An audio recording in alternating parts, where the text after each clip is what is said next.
So the game that I'm wanting to have be my next like blind playthrough is Spiritfarer. I've wanted to play this for a while. Beverly update. Major update? Beverly update? What's the Beverly update? So here's the thing. I'm pretty much like blind on the game entirely outside of I know that the gist is you're the dude that rides this ship. You've got like a heart or not a heart. You got a star hat. It's an indie title.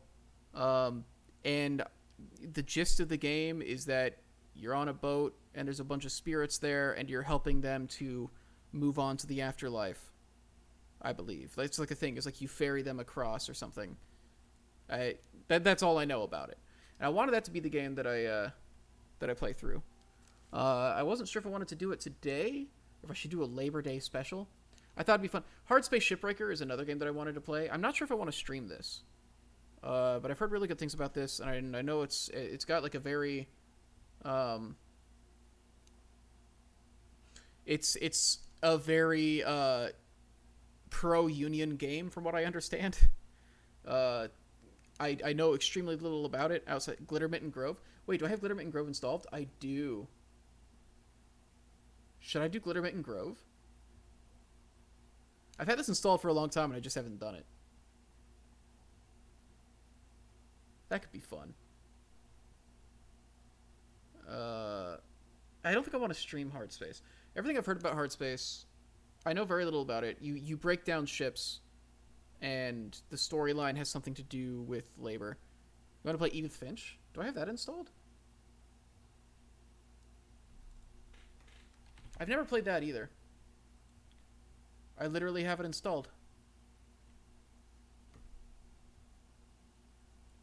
It's a good Labor Day game. Do Edith Finch? How long is it? Is this a game I can do in one sitting?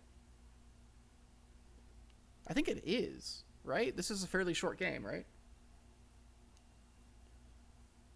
How long would the sitting be? I don't know, like 2-3 hours? It's like 2 hours? Let's do Edith Finch. Why not? Let me update the stream to be Edith Finch. Labor Day extravaganza.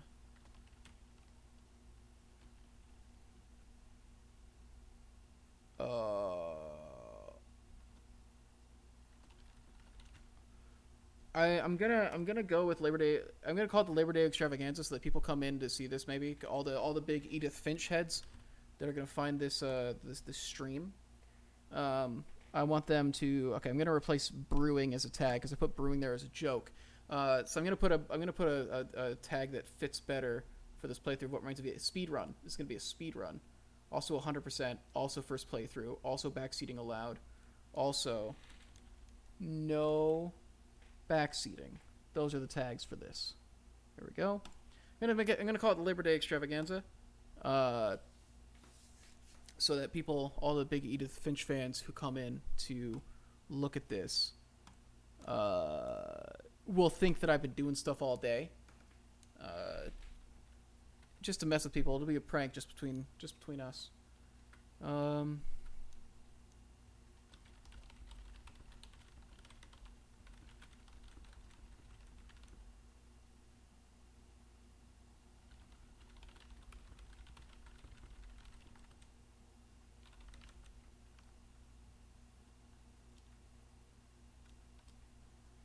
All right, tweeted that out. Questioning how it's a good Labor Day game. I think more now understand. I'm fascinated. All right, Komodo Hype, Ryu Champ. All right, I guess I've just had this installed for. I didn't even realize I had it installed.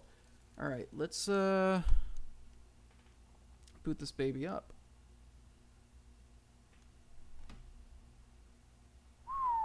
Man, my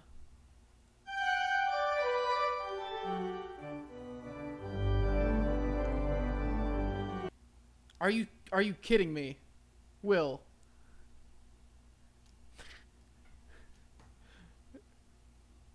Will.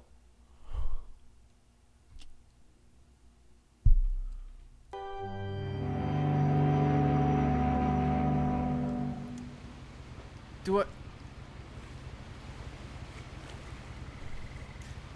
it for real?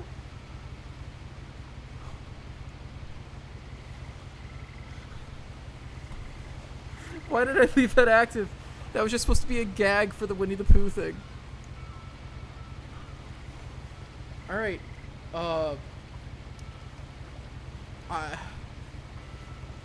I don't have to? I feel like if I don't, I feel dirty if I don't. Tell you what, I'll renew that in about 2 hours. You can refund me? Okay, cool. How do I refund?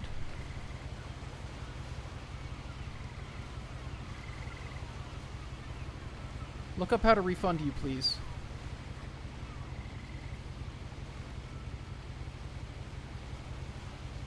Oh god, I just... Okay, cool. I think I found it. Yep, found it. My god, I have pages full of Poggers requests from the Winnie the Pooh stream. I didn't realize this page existed. God damn. Wow, that was 9 months ago. Alright. Done. Okay. Is everything working? How's the audio balance? It looks like it might be a little too loud. Any laborers in chat? Let's go. Poogers, baby, let's go. A lot of this isn't going to make sense to you, and I'm sorry about that. I'm just going to start at the beginning, with the house.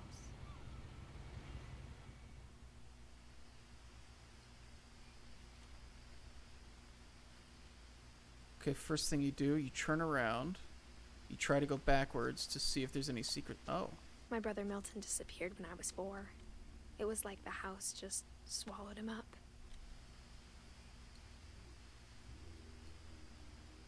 Fucking Washington. All these indie games set in Washington.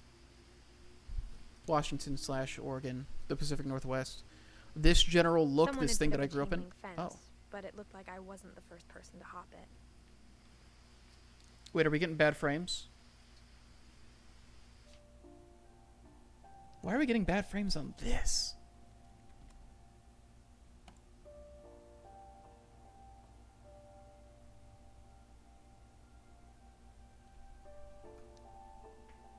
Should not be getting bad frames here. Okay, let me see if this is what's doing it actually. Hang on.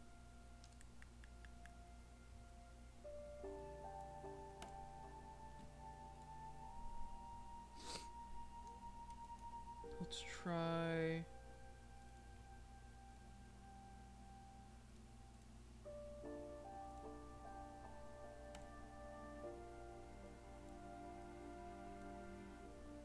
Okay. Let's see if this does it.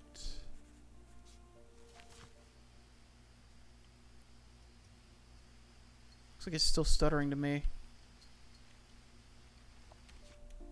Okay. Do I have to lower the... I guess I'll take things off of Ultra and see if that does it.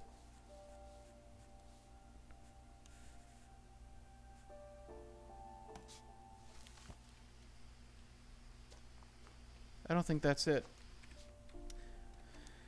Well, this is why we do a test stream, right? All the new stuff. Okay, what if...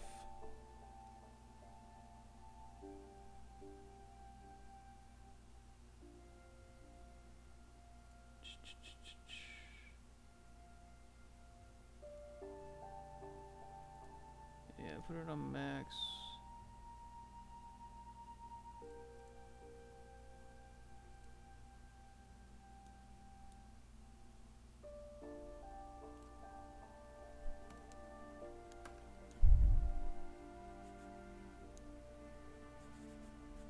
What if we do this?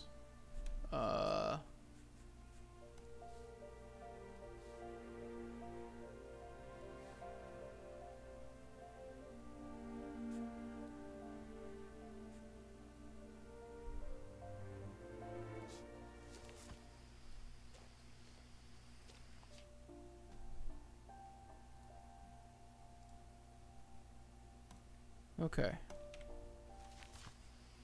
Alright, how is this looking? Interesting. Shift zooms in.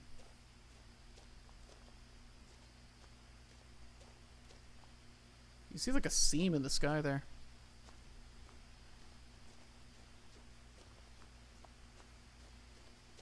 Is this looking any better?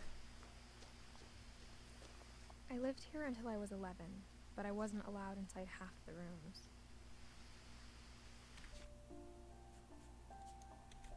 Alright, let's turn the settings back up and see if that does it. Does it still look good here? Because, like, it's been playing smoothly for me the whole time. So, yeah. Looks good? Alright, cool. I guess just not have it in full screen for now. That's fine.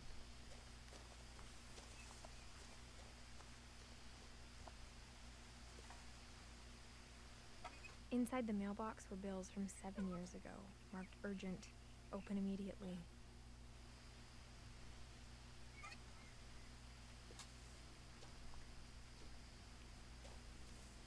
Okay, so she's coming back to this house after not having been here for a long time? And she's telling me the story of her coming back to the I hadn't house been from back the since my book that brother she was at the sent funeral. me.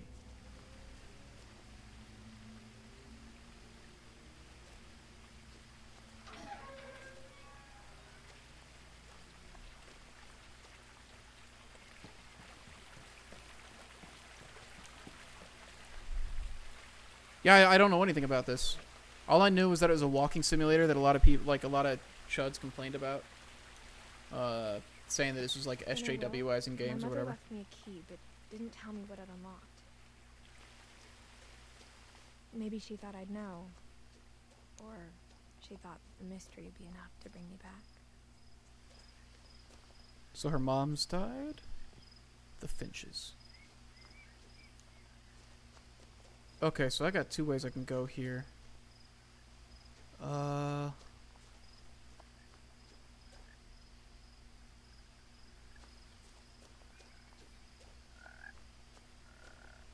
Frog? If I can find the frog, this game kicks ass. I'm getting closer.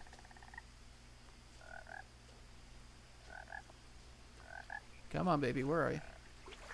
Yup.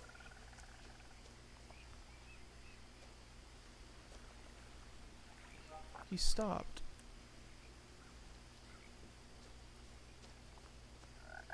Yup. Where is this motherfucker?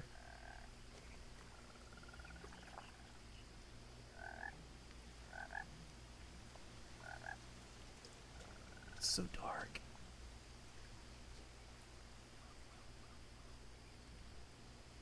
Keeps stopping when I get here. Come on, buddy. Okay, control also zooms in. So does right click. Alright, so zooming seems to... Where the fuck is this frog?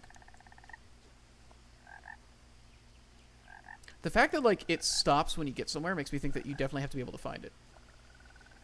Like, this frog exists in a point on this map.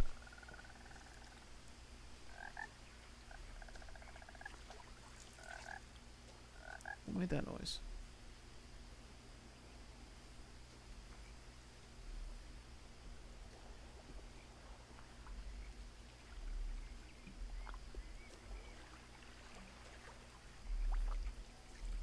Hello?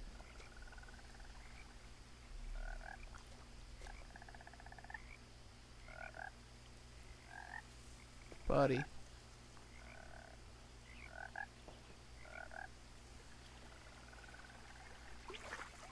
This is the hill I'm gonna die on. I don't give a shit.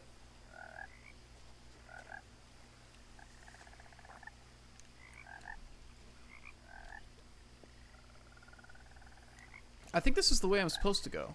The truth is, even after I inherited the house, I never thought I'd come back to it.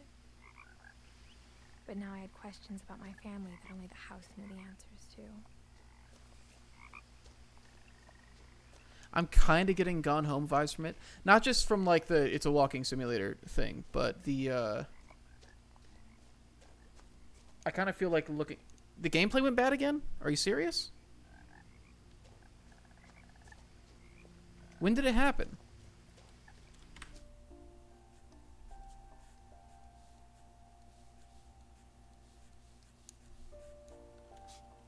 Gotta be real. I didn't think Edith Finch was gonna. Because it was going fine for a while, right? Okay, but what happens if I go over here?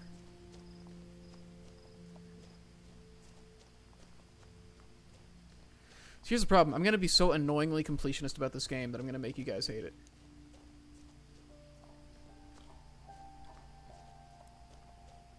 The path gets blocked off. This way in a long time, but I saw a few hoof prints.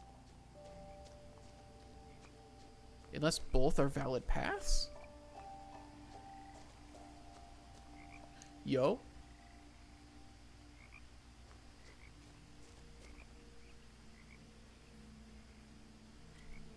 Hey, man.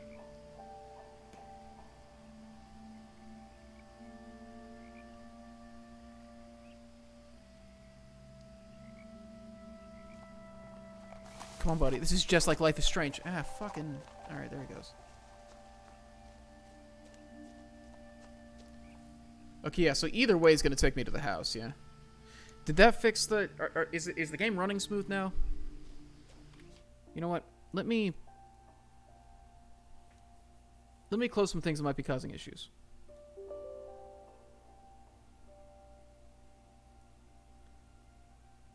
It looks good? Okay, cool. Just be safe. I'm gonna... Let me just close things I don't need open right now. I don't think any of that's really causing it, though. I think it's like a weird... I need a new graphics card. Man. Oh, wait. Okay. So I need... this is how I track progress, isn't it? This, like, family tree. Interesting.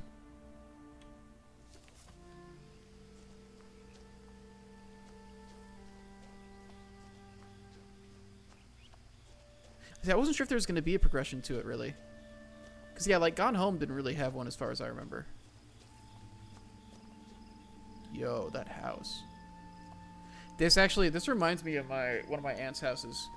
Like, a lot. This is exactly what it looked like getting there. Hers wasn't this fucking big, though. It was a 3-story house, but it wasn't this fucking big. What the? That's not safe. The house was exactly like I remembered it. The way I'd been dreaming about it. This shit looks... This genuinely looks straight out of, like, unfortunate series of unfortunate events or whatever. Right? Like, isn't that a thing? Don't they have, like, some weird spiral tower? Germ.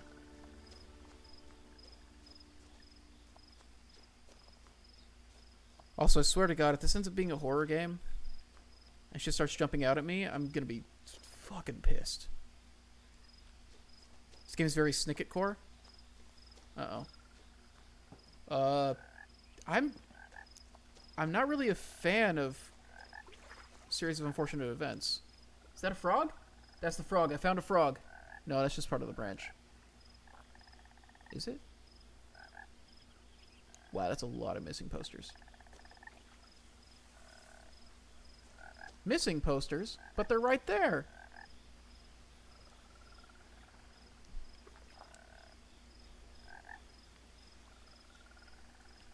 I don't think any of these frogs actually exist.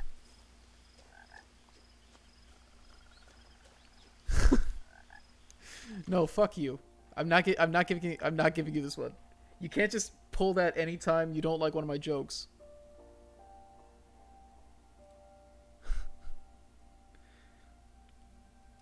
This stream is immune from that.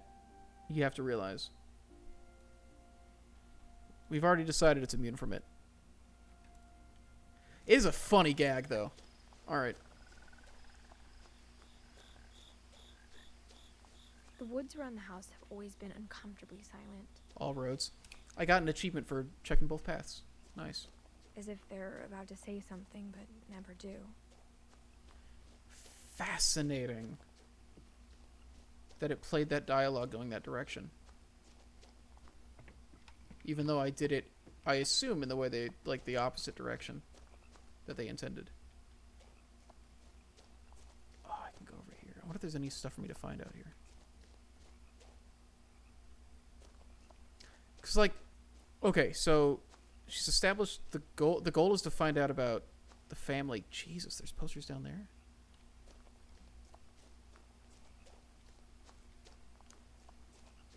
I wonder what these purple flowers are. Because they use specifically these purple flowers, and I wonder if they have some kind of special significance. Because flowers are, like, loaded with so... Like, plants in general are loaded with so many different meanings in different cultures and all that. I wonder if these specifically mean something.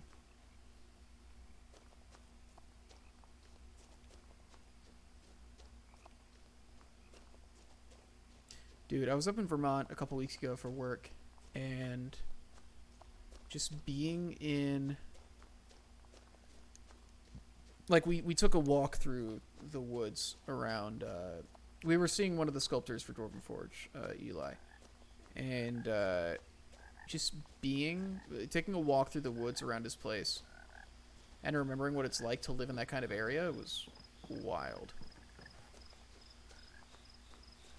Seventh inning stretch still isn't there? I should just deactivate all the... Have I not deactivated all of the Winnie the Pooh stuff? Because I thought I did. Oh god, how did I do that? I somehow closed everything. Spamming nutshot request during Edith Finch. Dude, if I just made it part of my brand to always have corn nuts and Gatorade on hand for every stream. One, I would never live to see 40. As a child, the house made me uncomfortable in a way I couldn't put into words.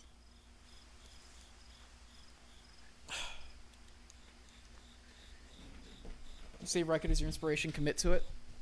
No, I never said Riker's my inspiration. No, I knew exactly what those words were. I was afraid of the house.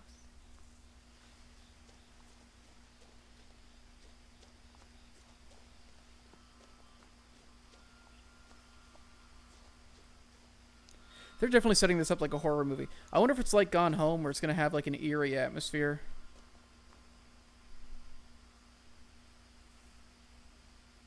The house felt like it had always been here. Even the swing set was older than my mother. That's a really cool thing. What's that out in the... That's a cool little detail. So I should look out for stuff shaped like that. Because those are, like, actually intentionally placed.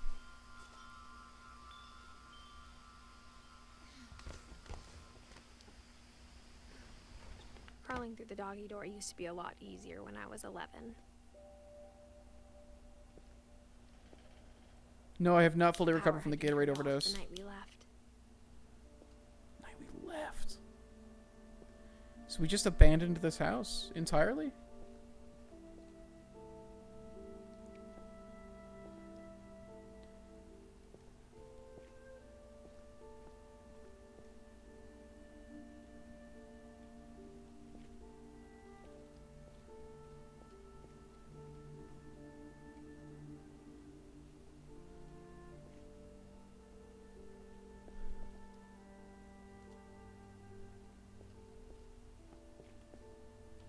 Oh my god, I had literally this tub.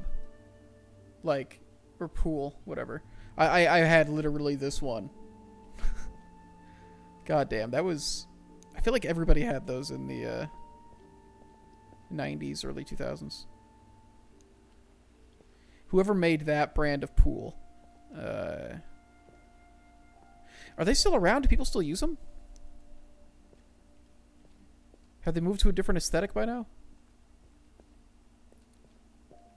For the first time in years,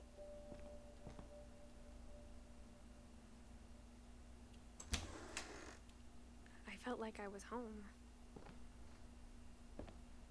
Do you like this house? God damn, that's a lot of plates. Oh, that's a lot of plates.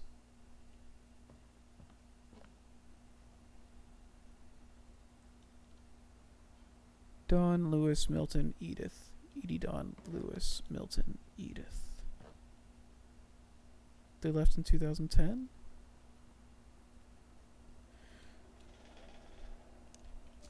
I do wonder, like, how much mystery solving there's gonna be to it. Milton Lewis. Okay, so we were all siblings. I was born way later. Dawn. Wait, who's the other person? Edith, Dawn, Lewis. No, Edie. Oh, the grandma lived with us? Huh. I'm guessing I'm named after my grandma.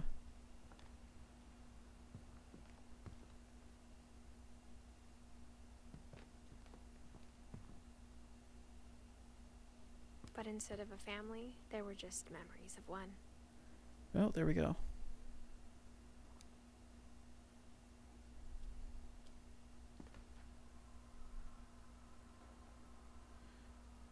Jesus Christ. Wait, is this why we left? Well, no, this is November 2010.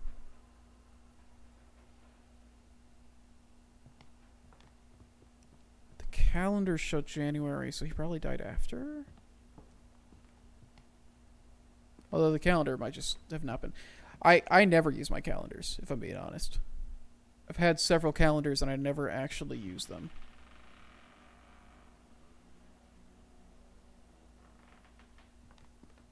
Like how after Lewis started working at the cannery, we all got sick of eating salmon. Except our cat, Molly.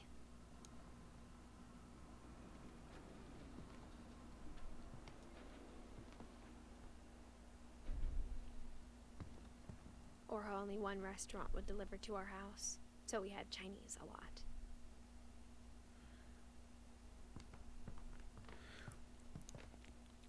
Alright, so I'm already... First off, man, those particle effects are very nice. But like, the scripting for this must have been wild. They've got to accommodate for every order that I could do this stuff in. From what I remember of Gone Home, Gone Home wasn't that complicated with its dialogue progression.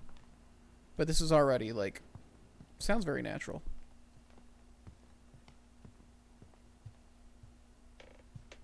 The table was still a wreck from the night we left. It was like a bomb had gone off, killing everyone but sparing the furniture.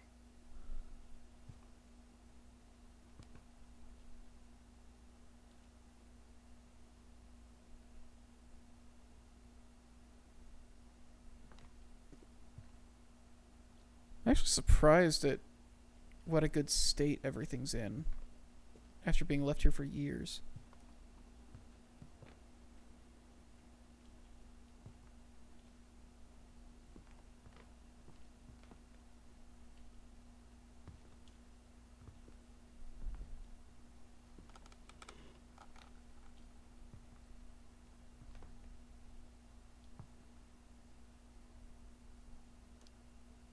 What is that picture? Is that like is that a baseball uniform? No, it can't be. A jockey outfit?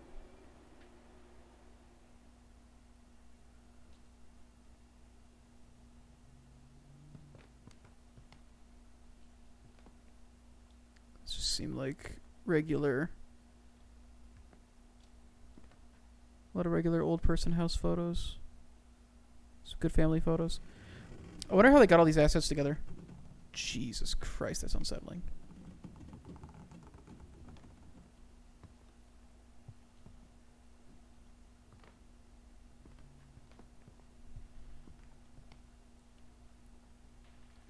Did those exist in 2010? Where you could put your phone on it to play the music?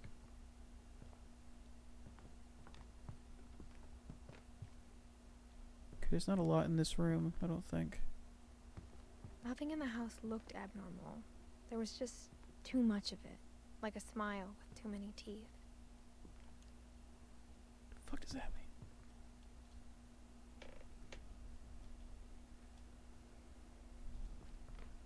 Definitely for iPods, at least.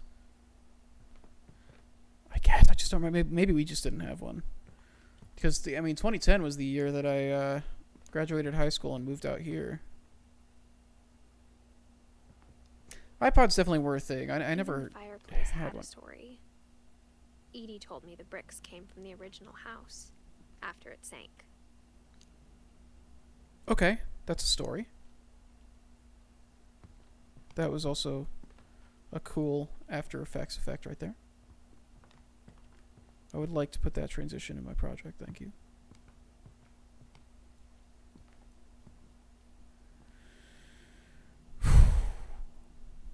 Wow, that's a lot of books. I'm wondering how much of an actual mystery solving thing I'm going to get to do here. Because it could go a couple ways. Paddle? An oar, I guess.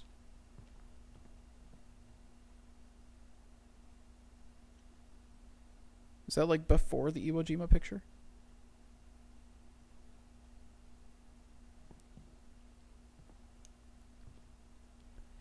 Is the key to go to the basement?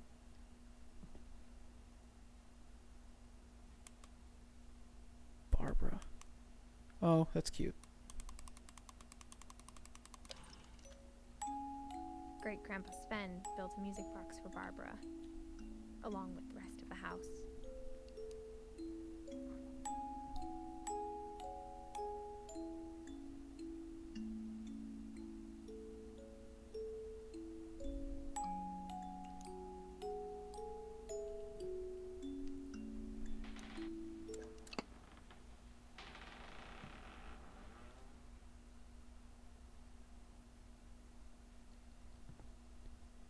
Wait, she was a director?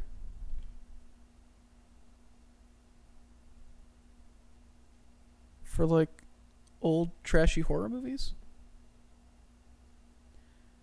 Man. She was real good at Animal Crossing.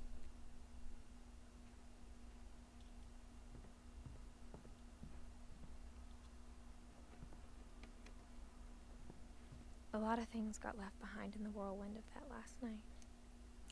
What happened?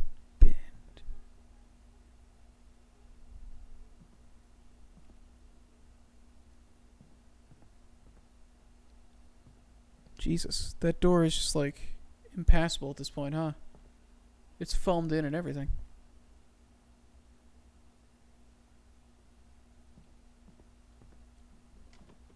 My mom wasn't much of an optimist, but she never stopped believing that my brother Milton was alive.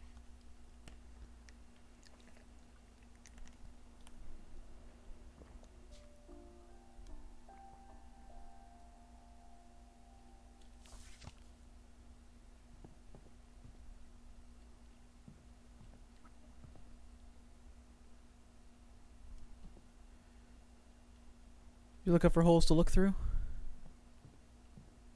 Oh, can I look through this? Oh! Edie told me once that every Finch who ever lived is buried somewhere in the library. Like their histories. Got it. That's a cool effect. Why would the library be blocked off like that, though? God, it's a shitload of books. So Edie can get upstairs. Nice. I feel like the key that Mom gave me is definitely to go down there, right? That's why I had the key on it. So I feel like that's the place I should go last.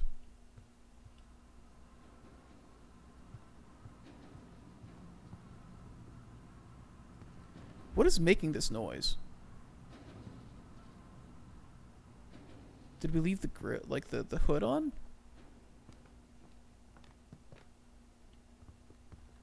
I think I saw everything in here already.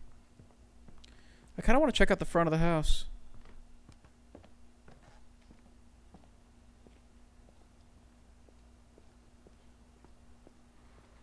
Also, I'm a little worried because I'm Edith, and this is whatever happened to Edith Finch, but I'm controlling her right now. Oh, I can't check out the front of the house. Well, shit. Oh, was like the front door going to be locked if I tried to go through there, so I was going to have to go through the dog door. That's fine. What if I miss something?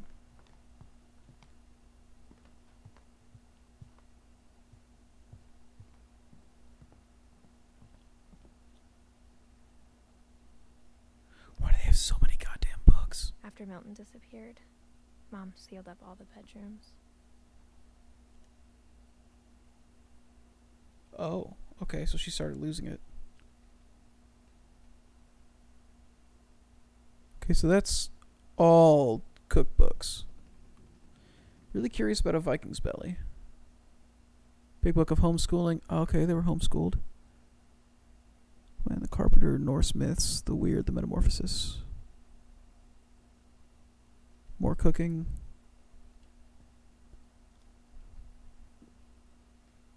That's a cool little thing. Why? Huh.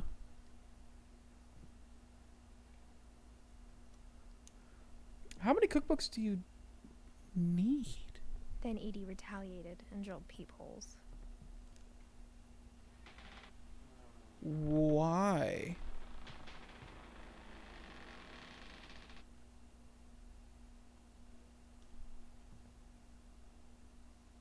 That's just a creepy looking picture right there.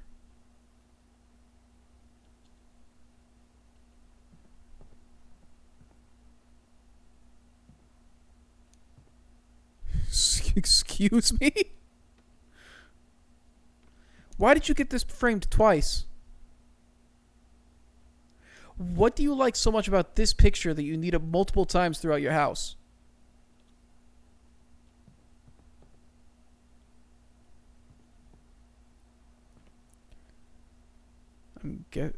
Molly. Okay. I was going to say, like, I'm guessing this is my room, but no, this is Molly.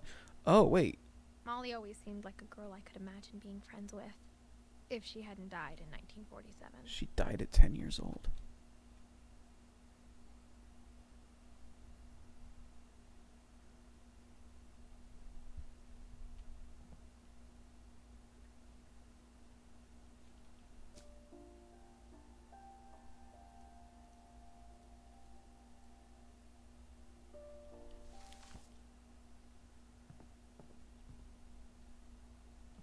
I spent a lot of time playing in Great Uncle Walter's room.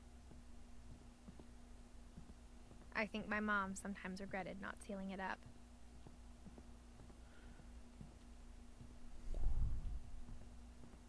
Lewis told me there were secret passages, but I never believed him. Is this what the key is to? Is this key just to everything? Turns out, my mom was really good at keeping secrets. Secret passages.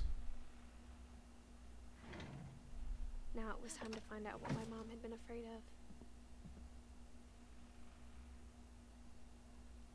Okay. So it turns out that's the way I'm supposed to go.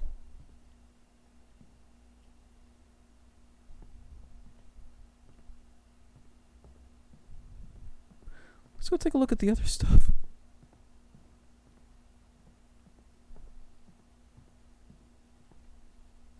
Whenever people ask me about my family, the first thing they always want to know about is Barbara. My friend Bigfoot.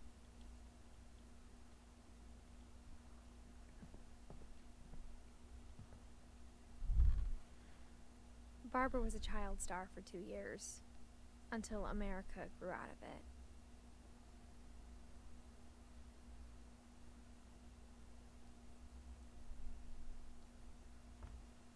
She died at 16? Wait, okay.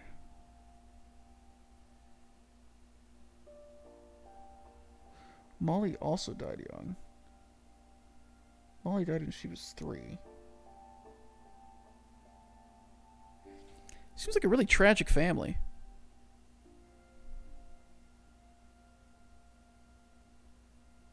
Odin died at 57. Edie lived a long time. I'm guessing... Well, no, Sven built this stuff.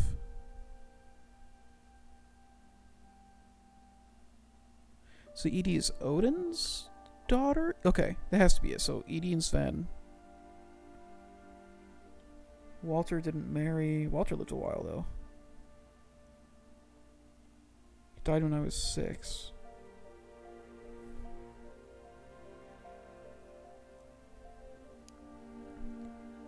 So they had all these kids. I'm curious why some of them don't have... Oh. Well, no, that doesn't make any sense. He's not attached to the tree. Shouldn't he be attached to the tree?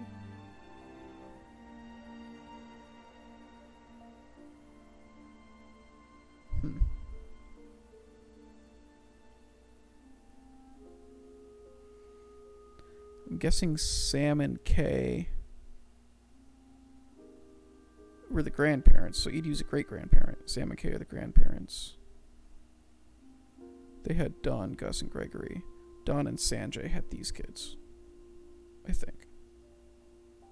Maybe. Jesus, Gregory died after 1 year. Oh, I can't imagine losing a kid. I can't imagine having a kid in the first place, but...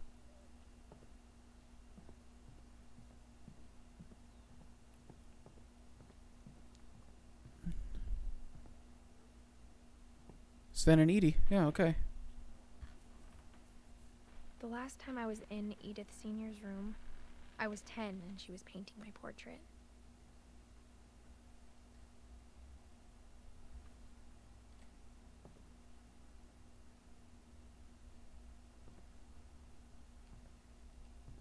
They just kept adding to the house as people were born. My Grandpa Sam spent 7 years sharing a room with his dead brother, Calvin.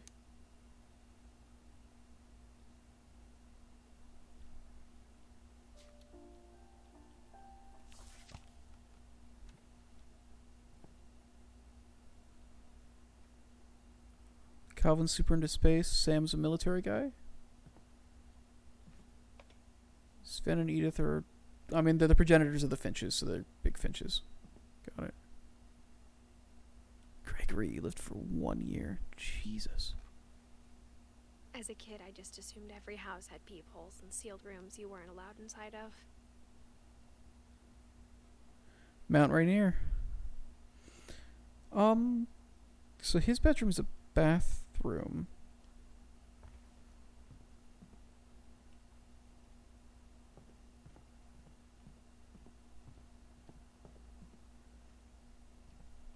What remains of Edith Finch?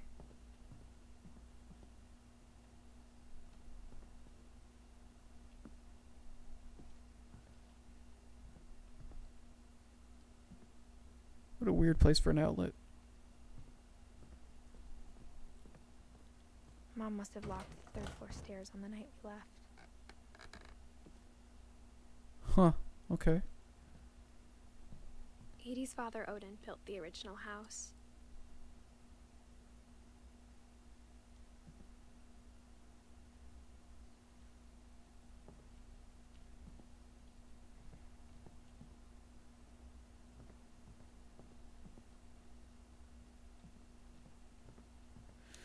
I don't think there's anything to do, but well, there was the basement.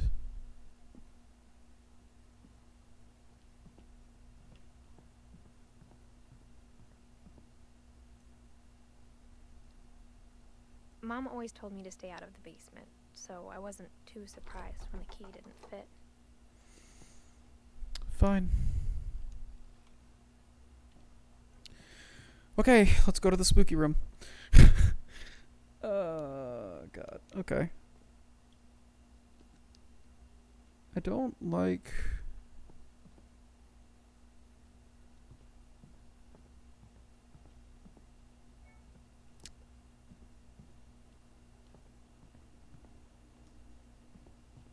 So his thing was fish and trains? Or no, this is just like a flooded world, I guess.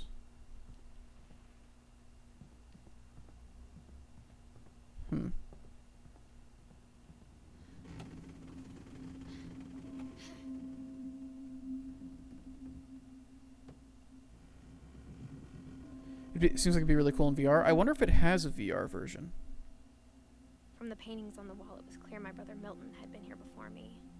Reading this, maybe it sounds like I had a plan.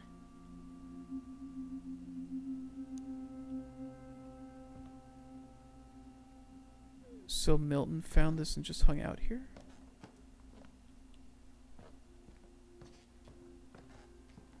But I had no idea what was behind that door.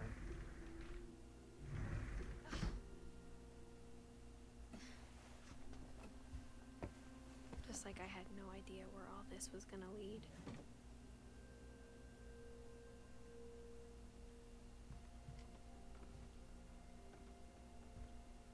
I grew up looking at Molly's room through the peephole.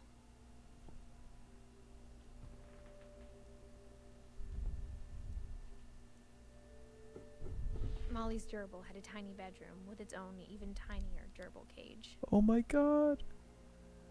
That's incredible. Look at that.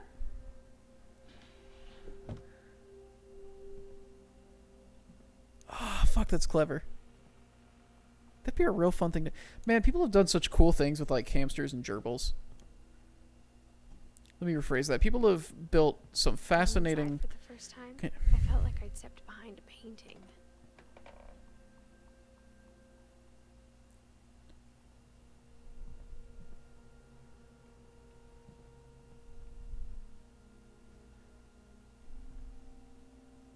And that'll go somewhere else entirely.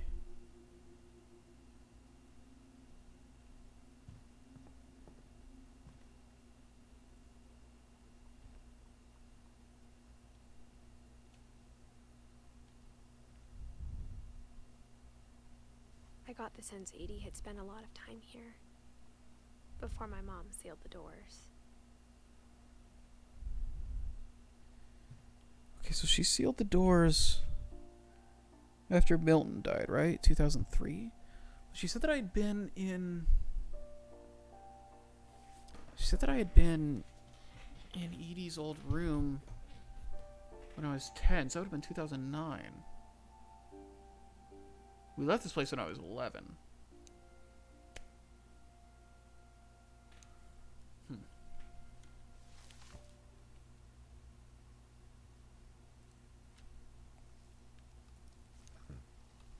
December 13th, 1947. Dear Diary, I'll be gone soon, but I wanted to tell somebody about what's gonna happen. It started when Mom sent me to bed without Am I gonna play as her? I'm playing as I her. woke up and I was starving, so I looked around for something to eat.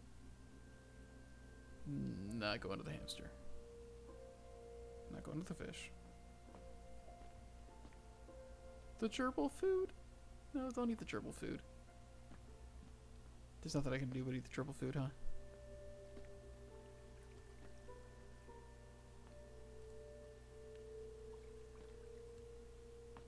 I thought about eating Christopher, but I held back.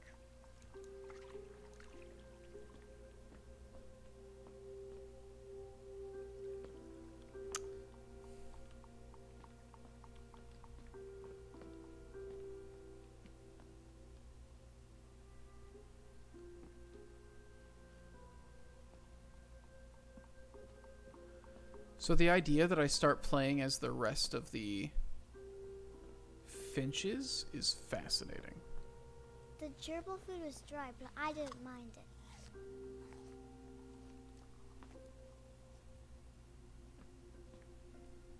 My Halloween candy was all gone.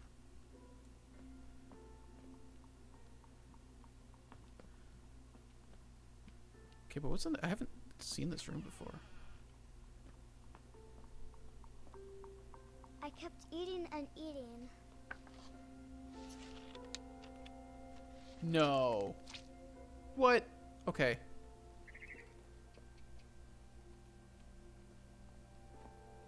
I ate a lot of things that night. Well, no wonder if she died. Jesus.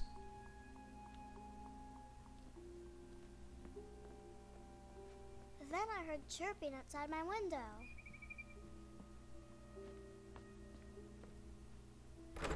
Mom, can I come out now? Sweetheart, it's late. to sleep.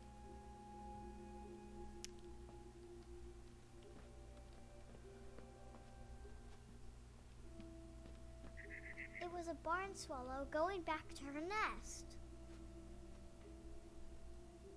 I reached out for her.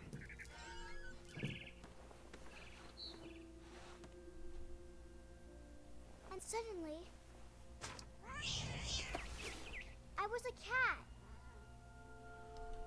Ooh. I'm sorry.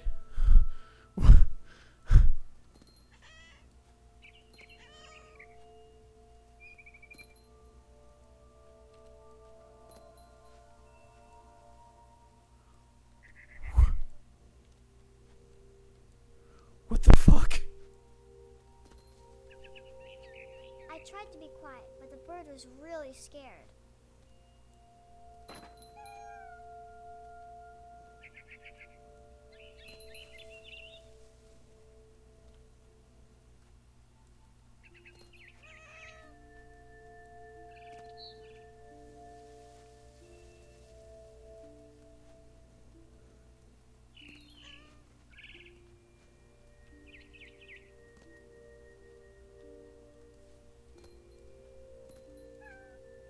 Could you imagine doing this part in VR?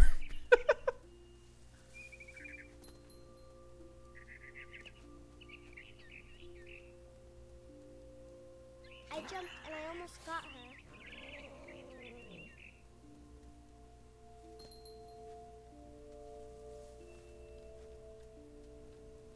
I could tell she was getting really tired.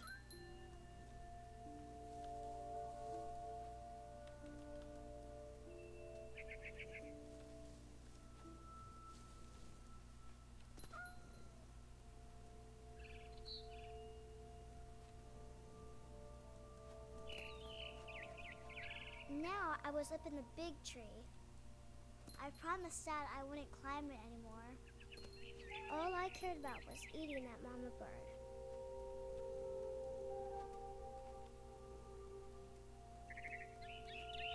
I gobbled her up. And suddenly, I was an owl.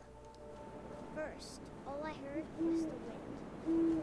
Then I heard little teeth nibbling in the grass.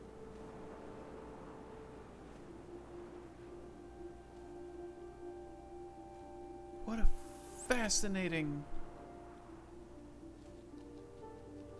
Rabbits.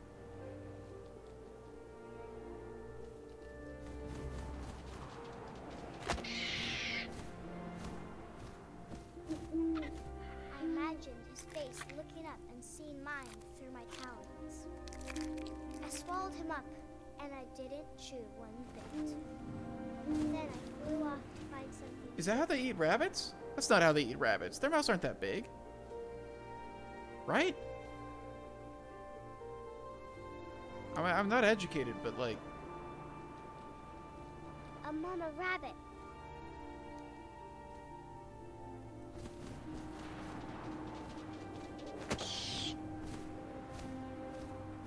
She was almost too big to carry. I started choking, but I couldn't stop eating. And suddenly, I was a shark. Bro?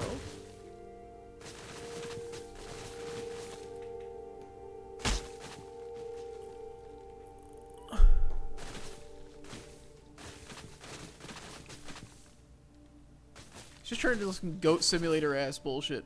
Like what? I rolled off the cliff and into the ocean. Now, I was hungrier than ever.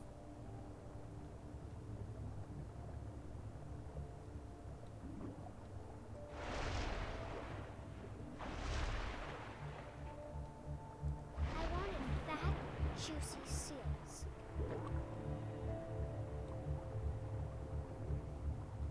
Yo, where'd he go? There he is.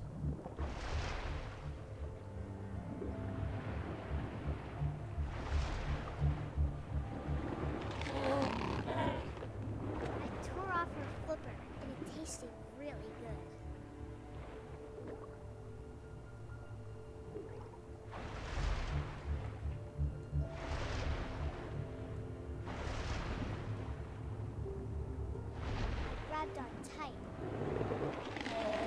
so hungry, I jumped out of the water. When I opened my eyes, everything had changed.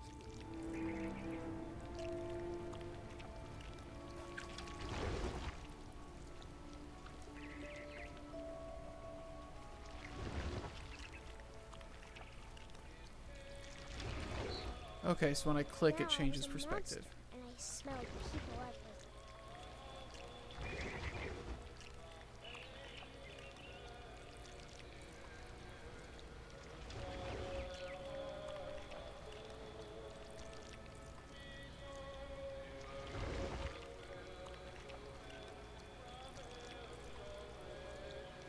I was big, but I moved real quiet.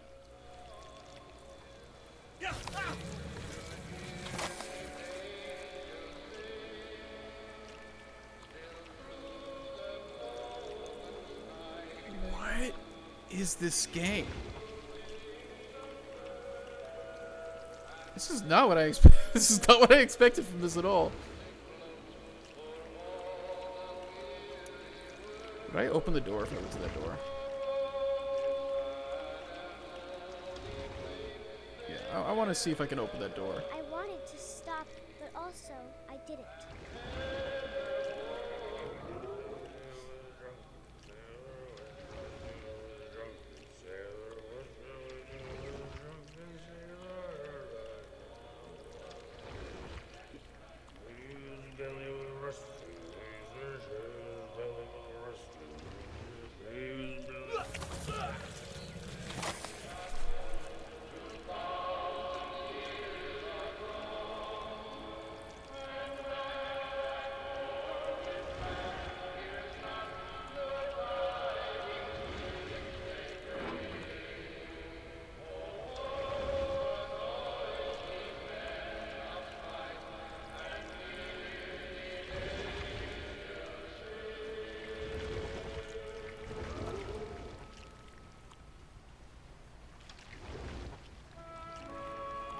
After the last passenger, I was still hungry. And across the water, I smelled something new. Something I had to have, so I swam towards it.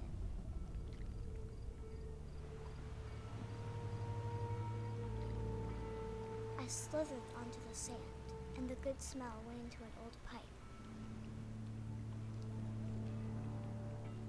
What is this game?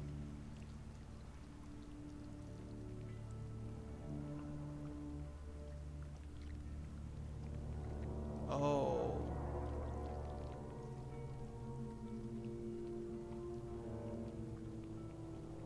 I got closer Oh, it's the and closer. house. Oh, it's me.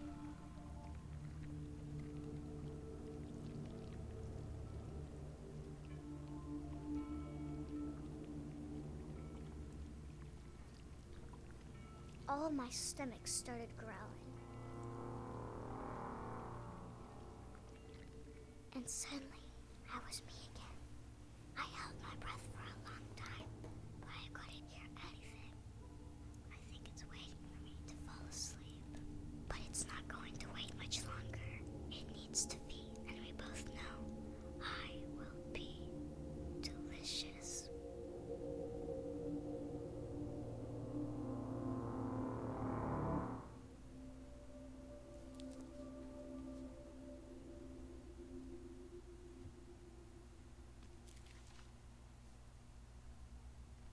I'm not sure if I believed all of that, but I'm sure Edie would have. Okay. Alright, so that's the game. That's how you find out about your family.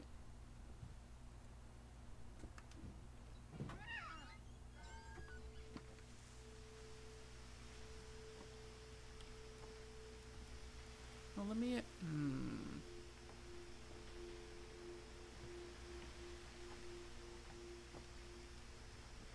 Okay, so you do get... This will be obvious later, but my mom never told me any of these stories.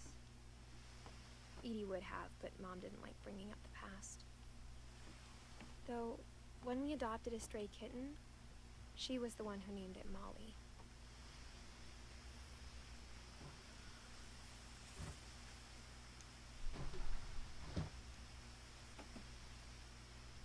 I spent a lot of time in Great Grandma Edie's room. Lurpy? I'm sorry. Purpley. Rob.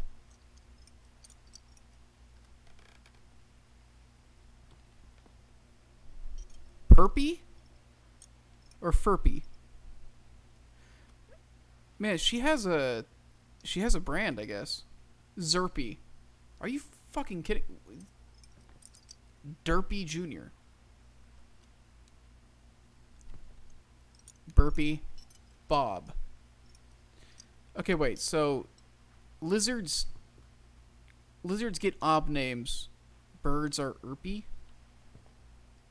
That's the derpy. Okay.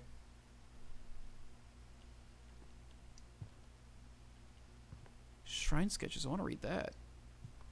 Edie gave a big interview about a mole man living under the Finch house. My mom was furious.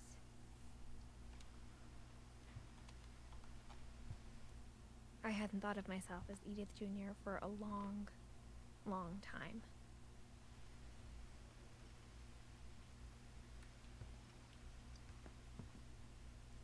One summer, they evacuated the island, but Edie refused to go.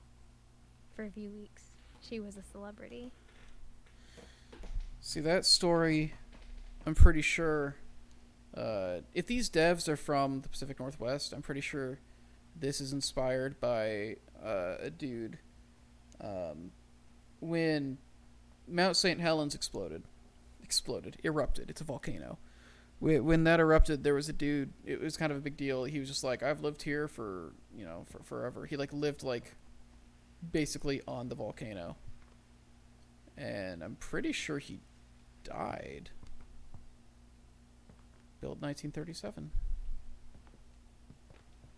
When Edie told people Sven was killed by a dragon, she could also have said he was building a dragon-shaped slide that collapsed.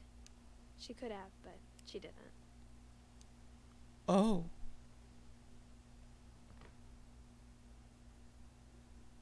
That's the slide that's out front, right?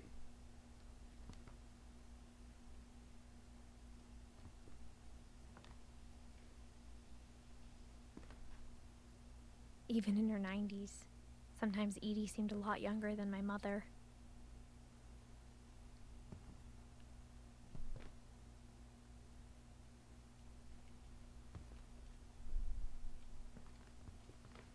Okay, so they're Norwegian. That Edie makes knit me sense. a new pair Sven. of gloves every year, just in time to replace the old ones.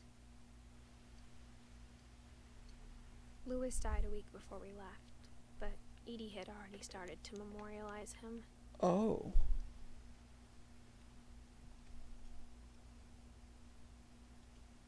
Okay, so we left in November 2010. So we're painting that room.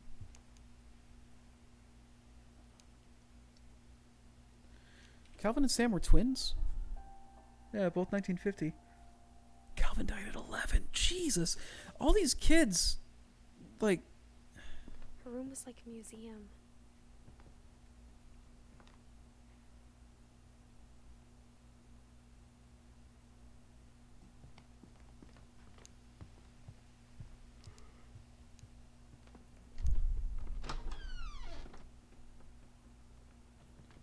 Oh my god.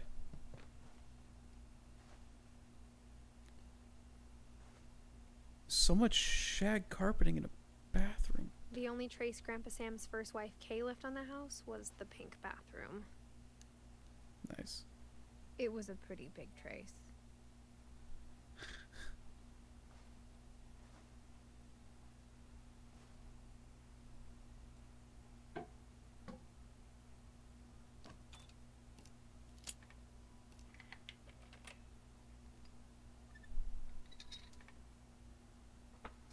There's a secret in this bathroom.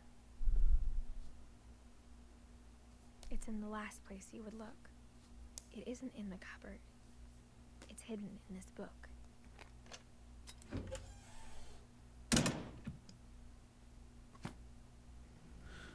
Fucking wild. Sven gave Sam an old camera he'd refurbished. he never put it down.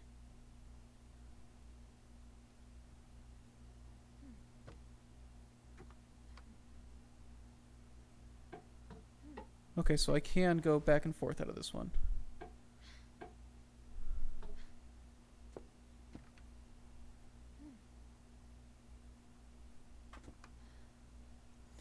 I think I missed something in the last room too. That's why I tried to see if I could go back. I was like, there was a book there. That's the thing. Now that I know that it will gate me out of things, I'm like afraid of missing stuff. I think that's where I'm supposed to go after this, though.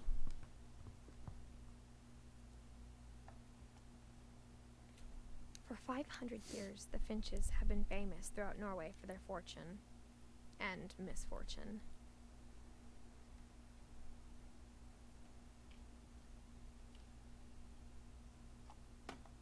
Okay, no, but how do I go to the next?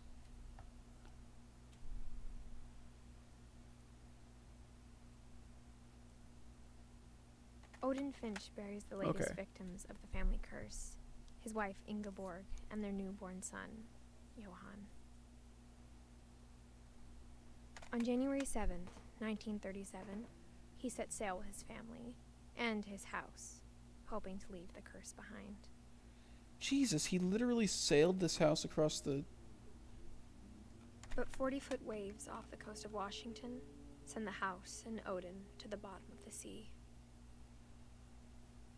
Odin's daughter Edith, with husband Sven and baby Molly, step ashore on their new home, Orcas Island.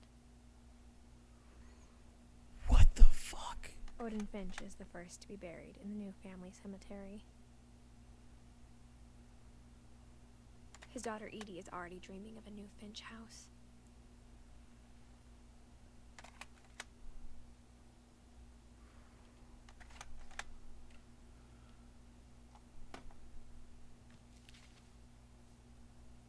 Whatever's wrong with this family, it goes back a long ways.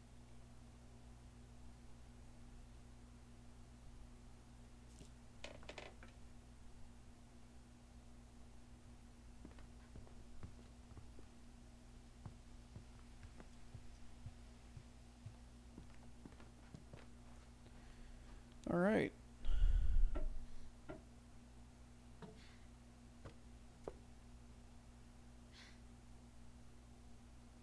So this is about Sam, yeah?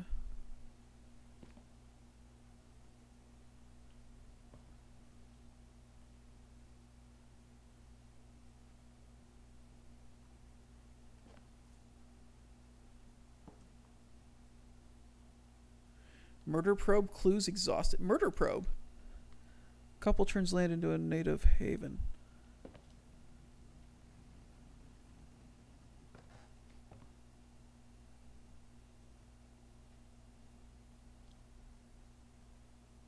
Barbara Finch.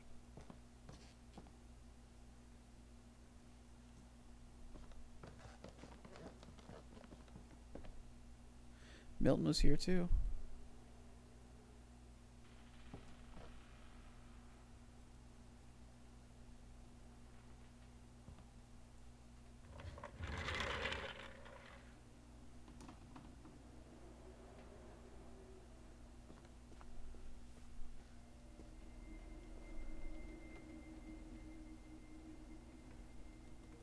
Calvin and Sam, right? Calvin was a space guy, Sam was the military guy? Yeah.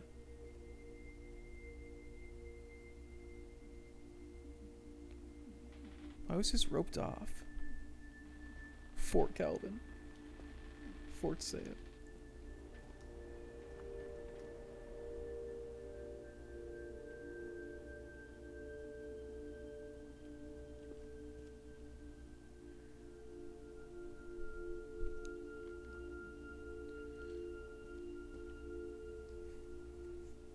Could you imagine literally splitting a room in half like this with a sibling? I mean, I guess they were young when it happened. Calvin died at what, 11?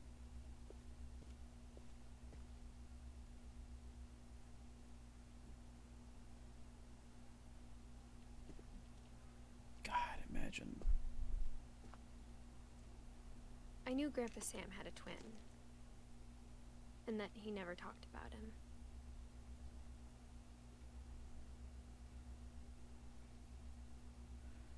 SLR photo, yeah. That's a lot of photo stuff.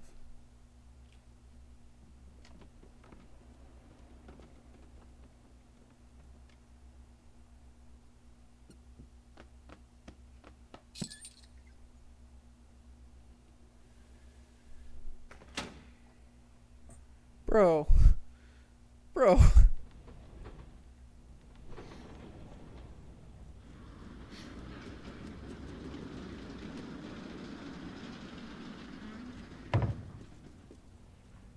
No, don't go through yet. Get back out.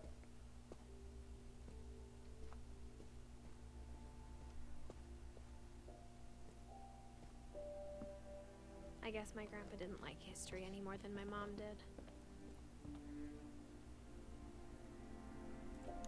Okay, Calvin.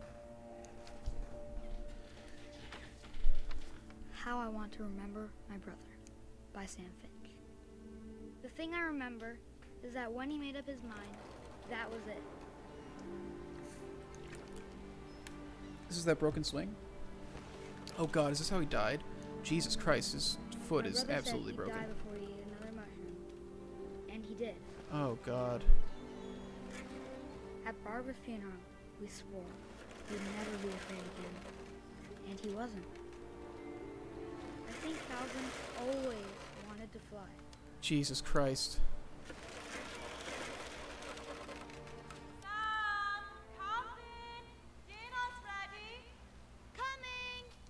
But that day, he finally made up his mind to do it. I don't want to fucking kill this kid. No, stop. Come on. Stop. Get off the swing. I can change history. It won't let me. Fuck it. Oh, Jesus Christ.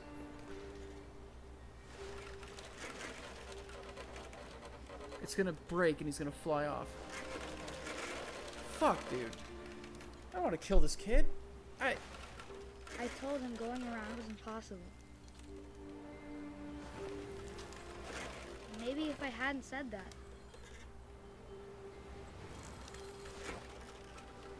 I'm not gonna tell you again. Maybe if the wind hadn't picked up.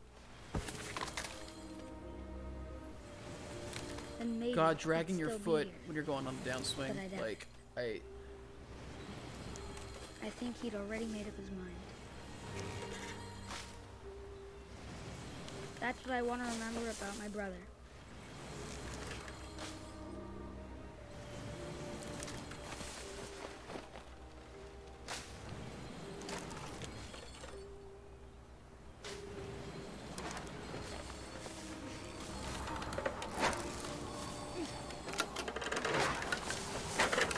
The day he made up his mind to fly. And he did.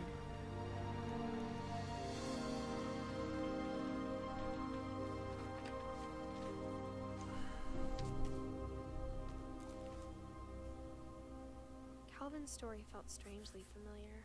When I was younger, I remember trying to do the exact same thing.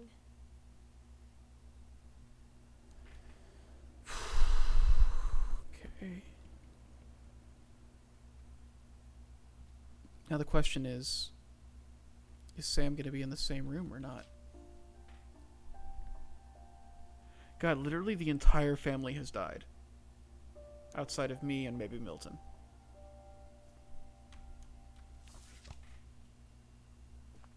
After the funeral, Edie roped off Calvin's half of the room. Mom said Grandpa Sam enlisted at 18 and never set foot in the room again. And that was supposed to lead me to the... I need to stop solving the secrets before I read the books. I don't see Sam here anywhere, though.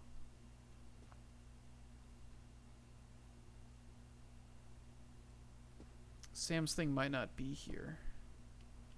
They don't really hide stuff. Jesus.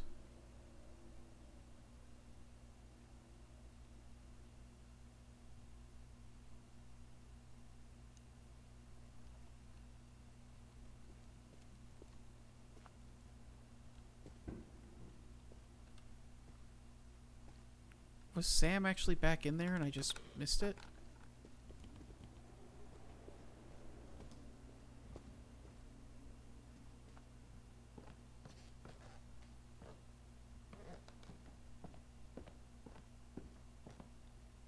I don't think so.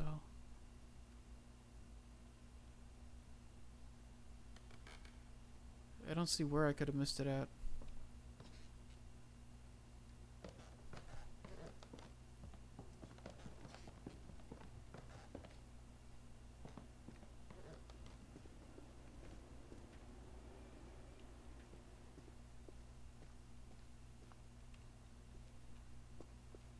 Alright, I think it's gotta go on.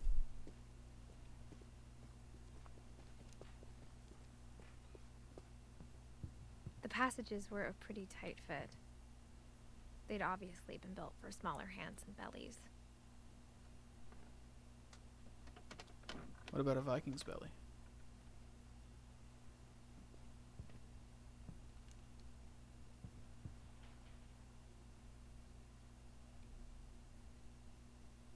Huh.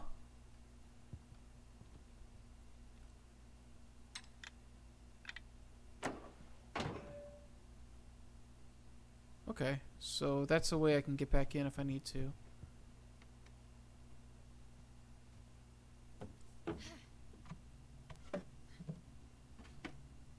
Growing up, I always thought of Barbara as a child star.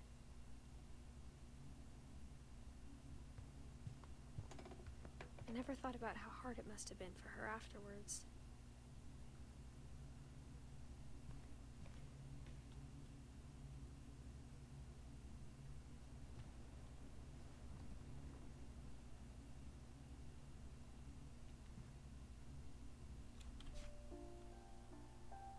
She died at 16. Okay.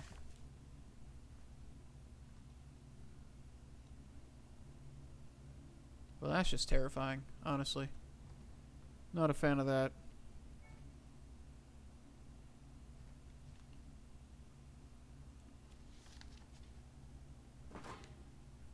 Of all the stories people wrote about Barbara's death, I'm surprised Edie saved this one.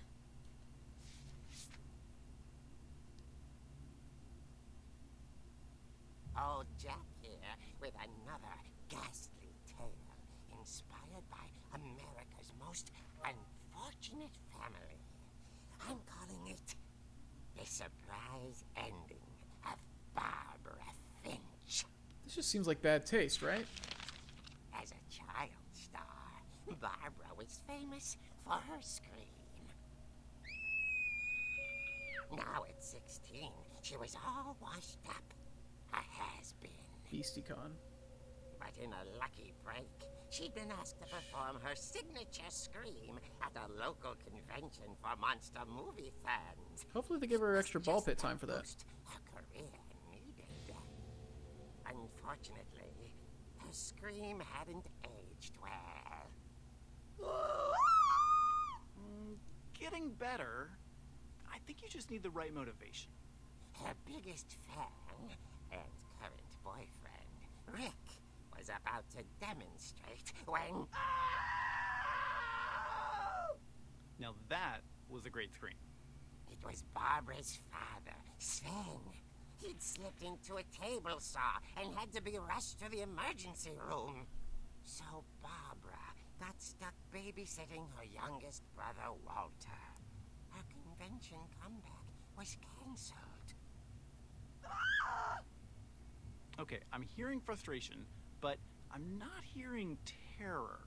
What if I tried... A gang of hoodlums in Halloween masks have been terrorizing Orcas Island tonight. Police are urging residents to... That came from the basement. You're right! Also, I loved your delivery on that. Why is your basement door locked? Because my dad likes making puzzles and secret passages. There's a key hidden in the music box. The secret is to keep winding and winding until finally the key pops out. Thanks, babe. I'll be back in a sec. Huh. 20 minutes later, Rick hadn't returned. I can see why they made this one part of the Barbara went to look for necessary path, right because on cue.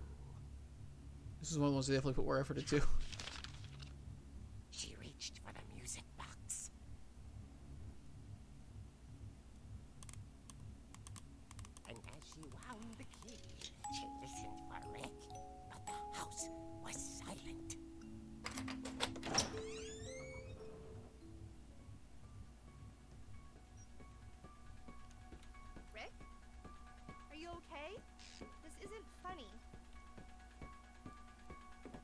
Oh, this is very well done.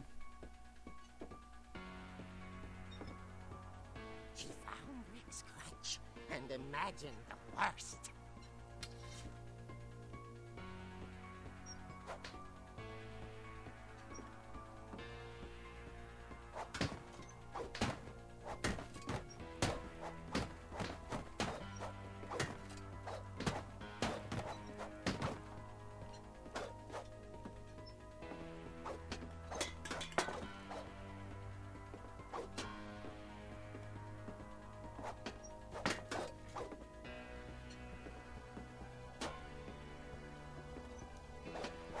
What the fuck, dude? This game's rad. How come nobody ever talks about, like... In all the times I've heard people make reference to this game, I've never gotten any indication there's anything like this in it.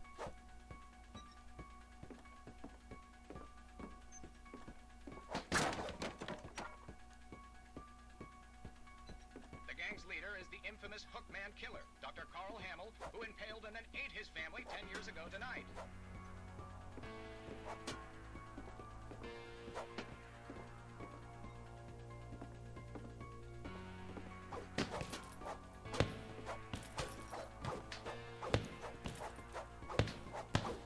Talk about the stuff that happens, you spoil it? I guess, but like, I've never heard anybody talk about it as like a thing that plays with form like this. And grew stale.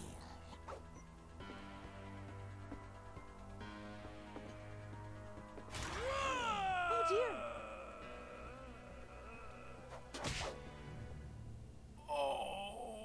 Rick? Barb, relax. I was just trying to scare you to help you find your scream. Well, I'm not. It's kind of the game's main thing. That's fair. I'm furious. Then act furious. All I'm getting from you now is that you're hurt and confused and you're... She threw him out, but she kept a little something to remember him by. Barb, have you seen my other crutch? And she was still holding it when she fell asleep watching the late picture show. Hours later... Barbara! Walter, what's going on up there? Ah! Okay, I'm coming up, but if this is a trick, you're dead, Walter.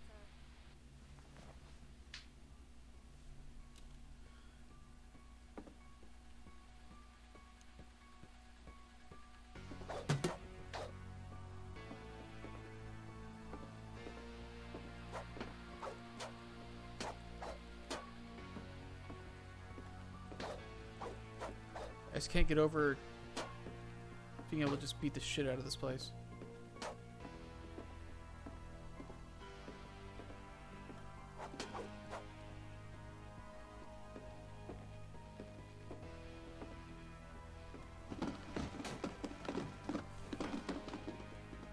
For what purpose?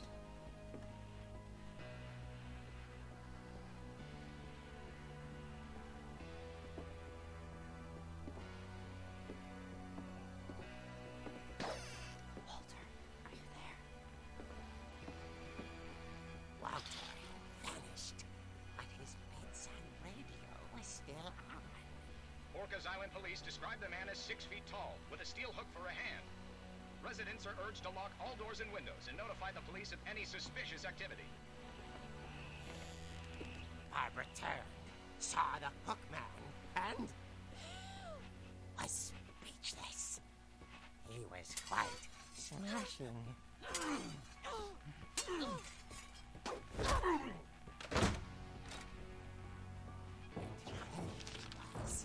He couldn't get enough of Barbara. Wasn't that like... There's gotta be another way out of here.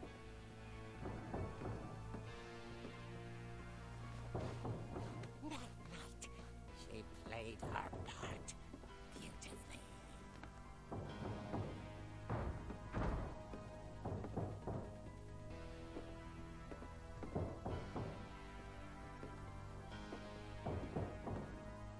She thought about abandoning Walter, but just couldn't do it.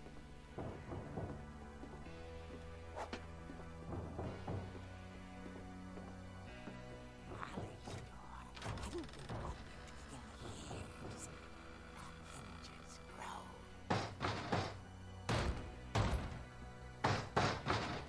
like your dude, like your dad just like had his. Your dad just had his hand like. He wasn't moving, but she sensed the story might not be over yet. God, the fucking rip-off music.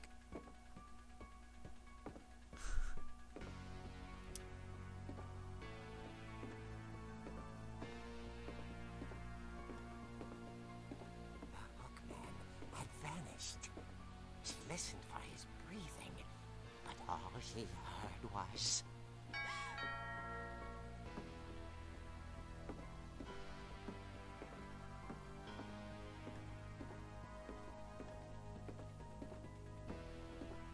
She's taking the hook when he had the chance.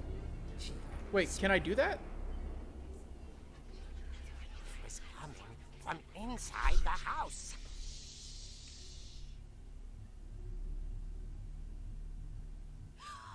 Oh dear. The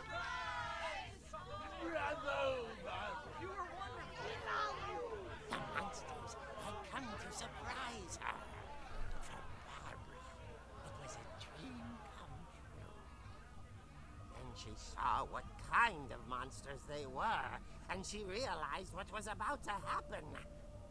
She was going to be famous. And with her final breath, Barbara Finch gave the performance of her life.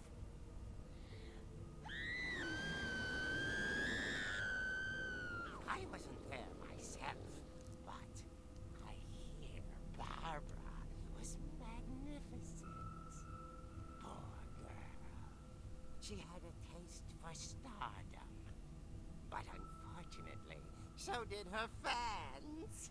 Of course, the police blamed it all on poor Rick, who disappeared the same night. And little Walter, hiding under his bed the whole time. He took it all pretty hard, but that's another story. As for Barbara, tucked inside the music box is all they ever found of her. Her ear. Now that's what I call a real eerie tale.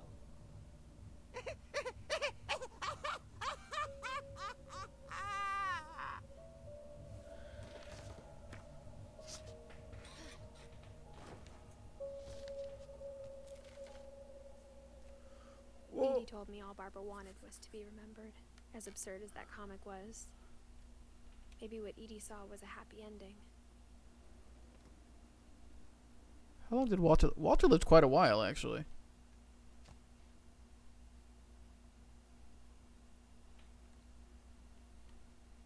So she got murdered by fans.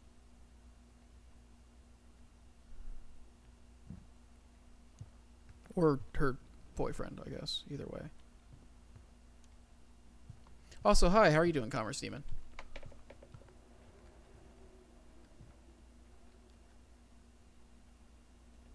I guess the move now is to go open the basement. She may have been more than murdered. Oh. Yeah, well, that's unfortunate to think about. Learning about water effects. How are you? I'm good. Wanted to try streaming from home because it's the first time streaming in the new place.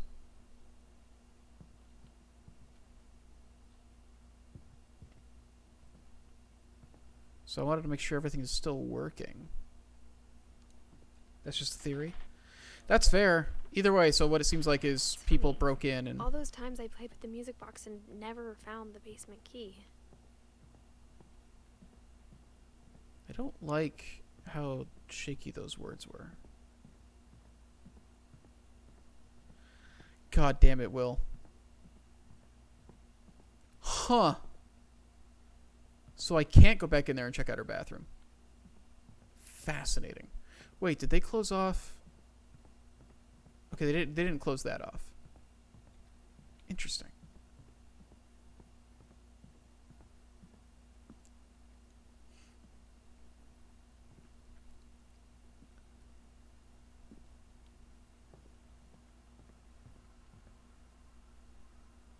so much darker now. I guess it's becoming night, but the power's out.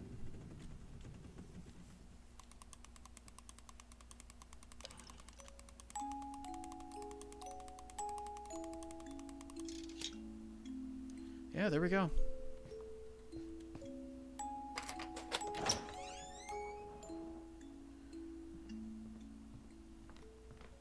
I don't suppose anything new has developed in these areas, yeah? My mom was the only one of us who could imagine Great-Grandma Edie living in a nursing home.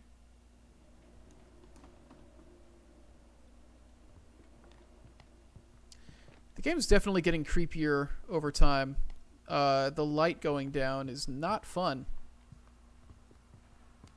Not a fan of that.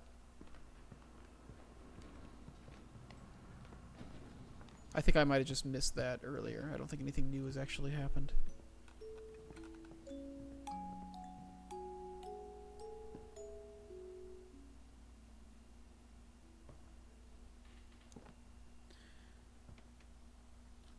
So I've got almost that whole generation. Sam and Walter.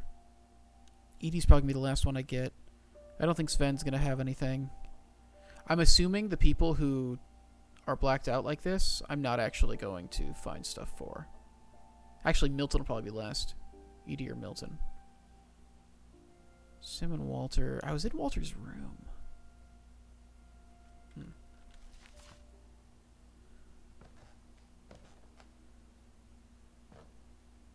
Yeah, well, here's the...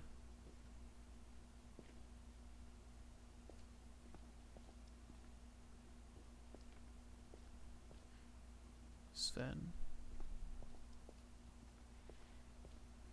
Yeah, I don't know. Just in everything I've heard people talk about, I've never heard it talked about in a way where I would have thought anything like this was what it was.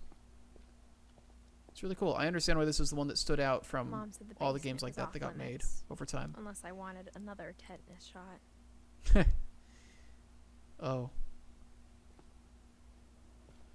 Tetanus sounds terrifying. I've never had it. I've never had most things. I've played my life exceptionally carefully, I think. Never broken a bone. I sneaked down to the basement once, carrying packages.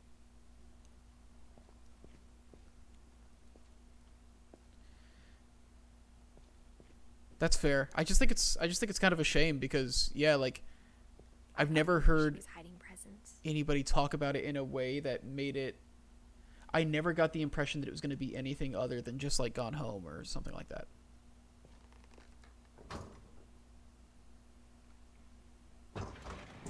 Which I think is a shame. This is wild.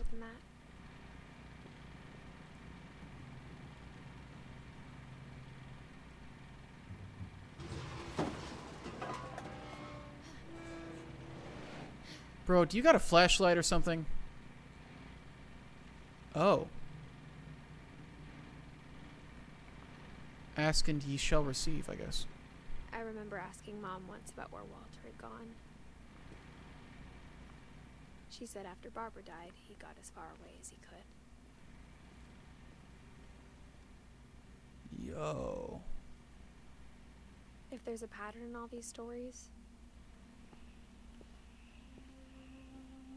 I think it's that none of us has gotten very far.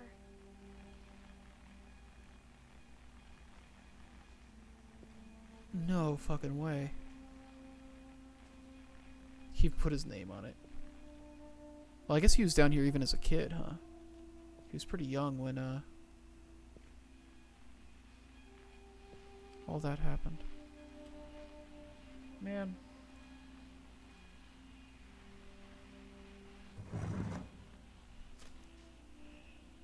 Goodbye, everyone. I can't believe I've been down here for 30 years. On that first day, after the shaking started, I didn't think I'd survive a week.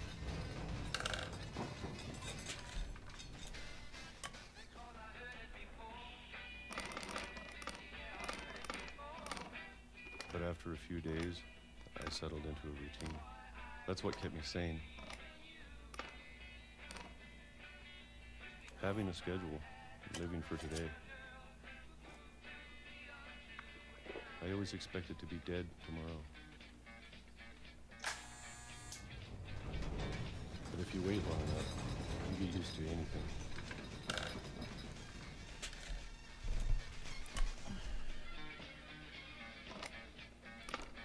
Even a monster on the other side of the door starts to feel normal. Almost friendly. What is the shaking? And then one day... I keep wondering if this is going to actually take like a supernatural twist. Stop. 2005. Oh, it didn't... Whatever that thing was, it was gone. Maybe it got tired of waiting. So we're getting pretty close to when he dies. Maybe I just got tired of being afraid.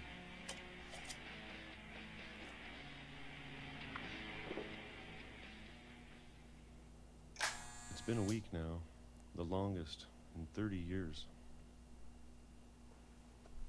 I'm done waiting. I have to leave. Well, I still can.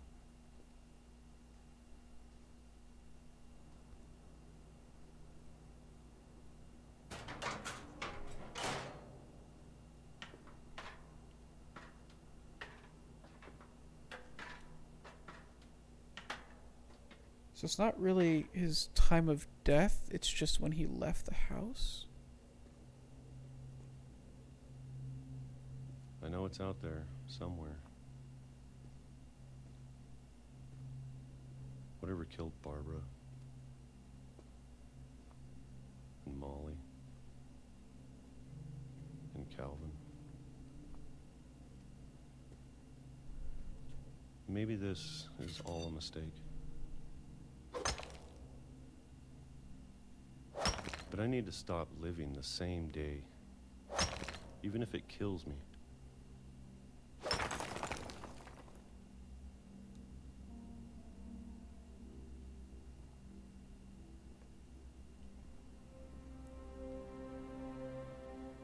If he gets hit by a train, I swear to God. Whatever's out there, I want you to know I'm ready. If that's what the shaking was, if the shaking was a train going by and now he's gonna get hit by a train, I swear to God. Especially the food. I don't mind if I only have a year left. Or a month. Or a single week. I'd be happy with one new day. I can already imagine the sun on my face.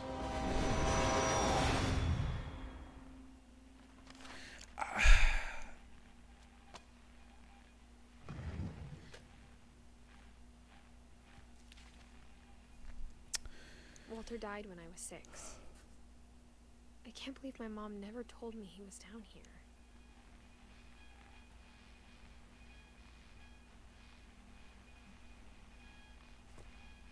Well,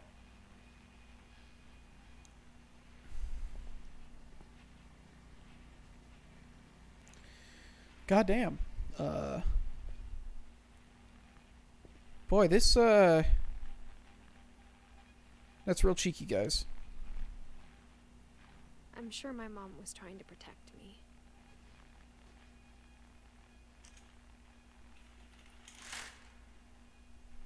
A painting of outside.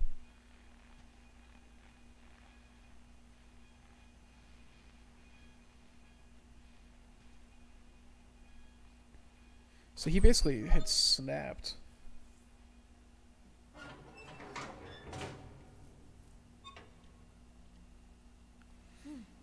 So I'm sure the game's going to end by me going up into the top area. So Sam's the only one I don't know Maybe she was afraid I'd end up like from this generation.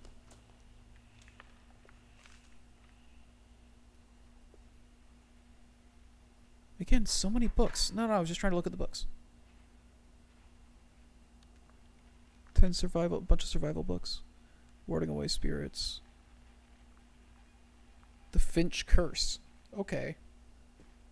But if she never told me about an uncle under the house, I can only imagine what else she was hiding. I don't want to make the same mistakes she made. Jesus. Trying to bury something that's still alive.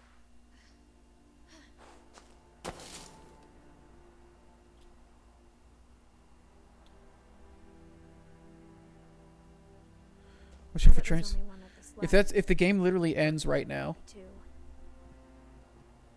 I thought it was time I heard the stories for myself. And found out what happened to everyone else. But now I'm worried the stories themselves might be the problem. Maybe we believed so much in a family curse, we made it real. Jesus.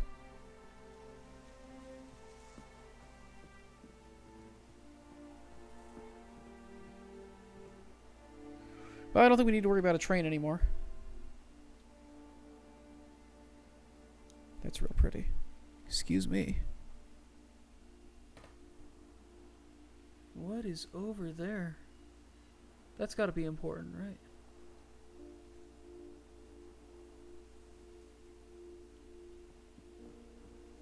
Fascinating that it took me outside the house here. I don't know if I should even be writing this.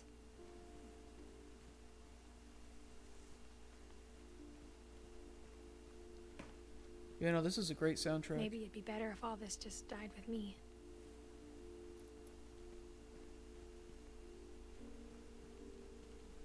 But I thought you should know about your family. I'm Milton. The person at the beginning of the game is Milton. She sent this book to me.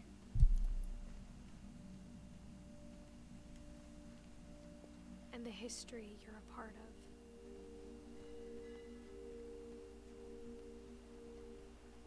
You want me to go out there?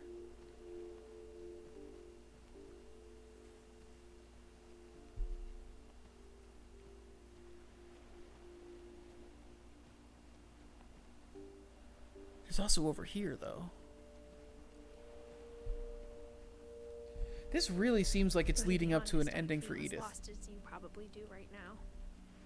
Okay, now so I'm supposed to go that way. Maybe this was just trying to show me the scenery. Does Edith end here, and then I take over and do the rest of the house as Milton?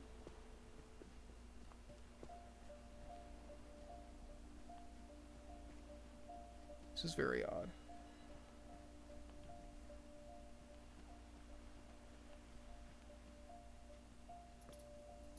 I think the people in these stories believed them, for what that's worth. That or I just missed a bunch of stuff.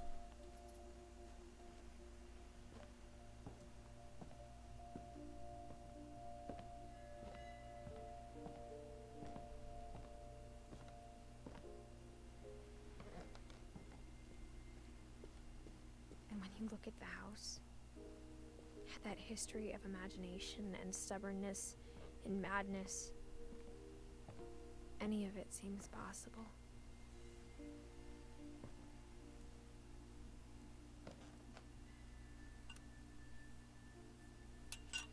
You know, this is really engrossing.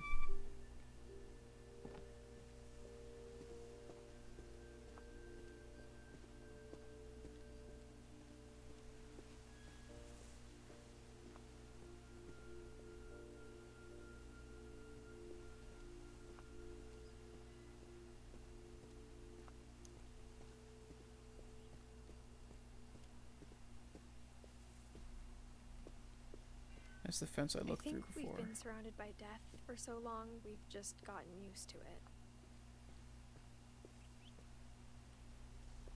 What kind of family finishes building a cemetery before starting the house?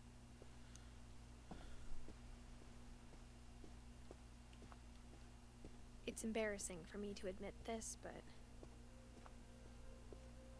the pet cemetery made me more uncomfortable than the human one. Christopher was Molly's goldfish. 3 of the gerbils are mine, and 2 had been my fault.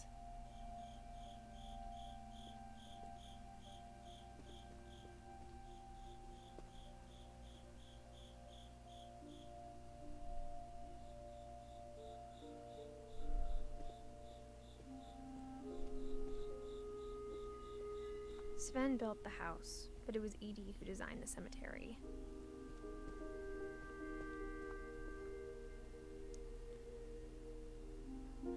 Oh, so she died, like, shortly after we left.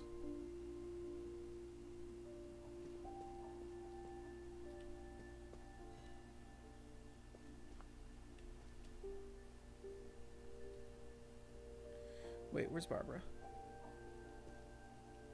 Okay, so Sven lived after Barbara, so he didn't die from that accident.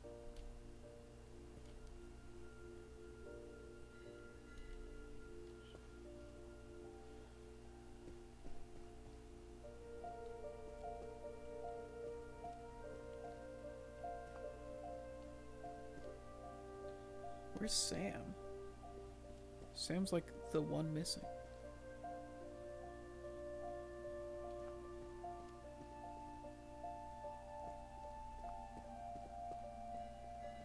I'm sure Odin's monument had been Edie's idea. My mom was always trying to move on, but for Edie, the past never went away. Is it him going down with the house? As they're leaving?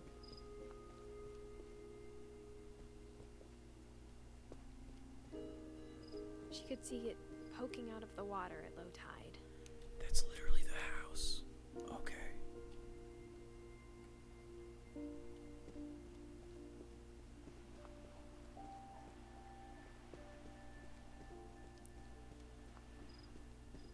Tell me he was that close and he still died?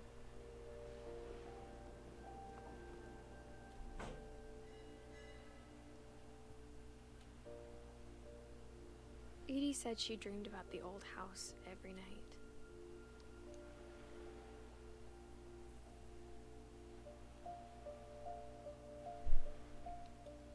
Okay, there's just a buoy there, I guess, to warn people.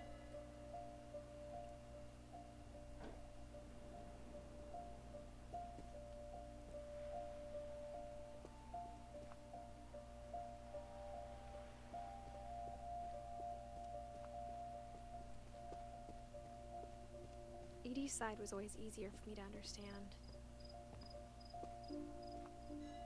But the older I get, the more I can see where my mom was coming from.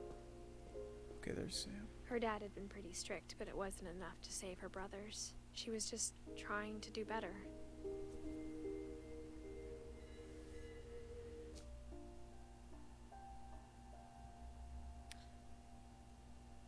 Okay. Sam had these kids. Sam was my grandpa. Sam was... Because Dawn's my mom.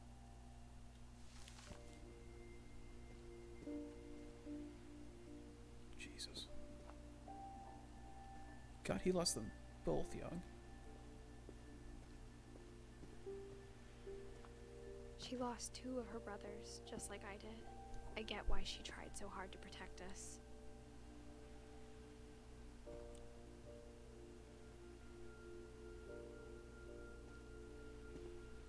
We never found Milton's body, so my mom insisted we were putting up a monument, not a tombstone.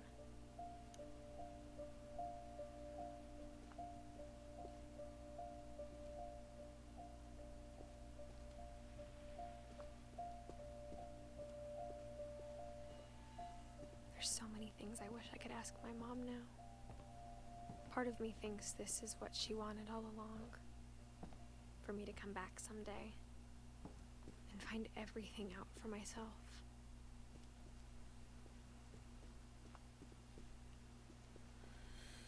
Okay, let's learn about... I'm assuming there's going to be a new generation of kids.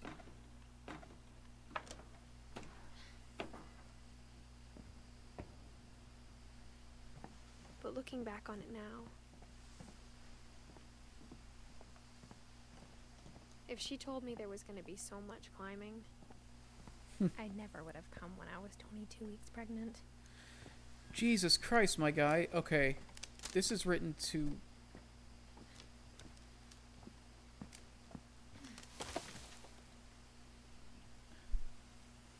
Okay, yeah, no, that tracks.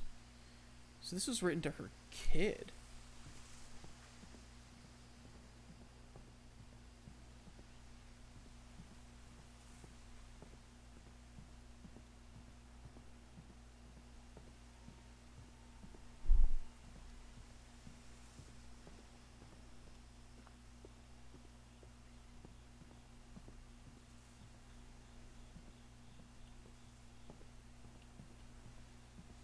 Keep looking for like secrets. That's not the way this game is going to be paced. American flag, of course. I never met Grandpa Sam, but I think he and my mom had a lot in common.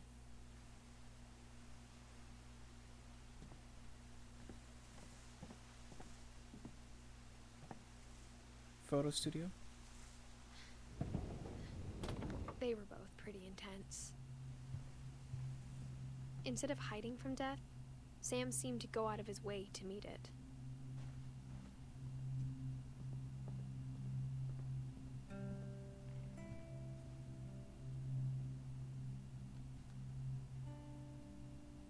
God, this is a good soundtrack.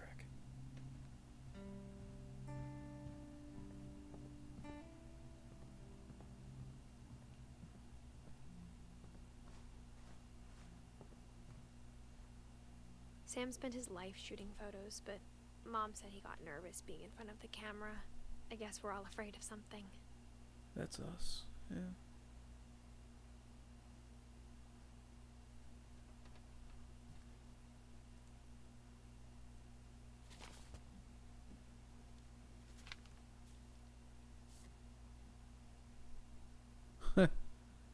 That's a good photo.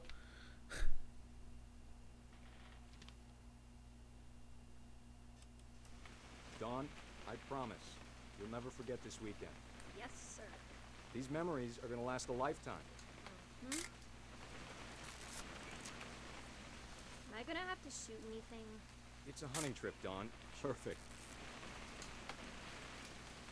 It's gonna rain the whole weekend, isn't it? I will never forget this weekend, Dad. That's the spirit. Okay, got it. This is a I'm cute. gonna take some This is pictures, cute. okay? Just be careful. That camera's older than you are.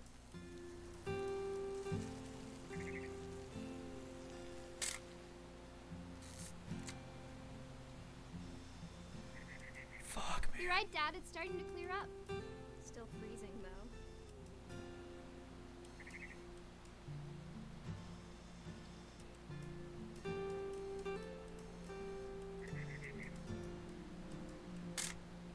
Aw.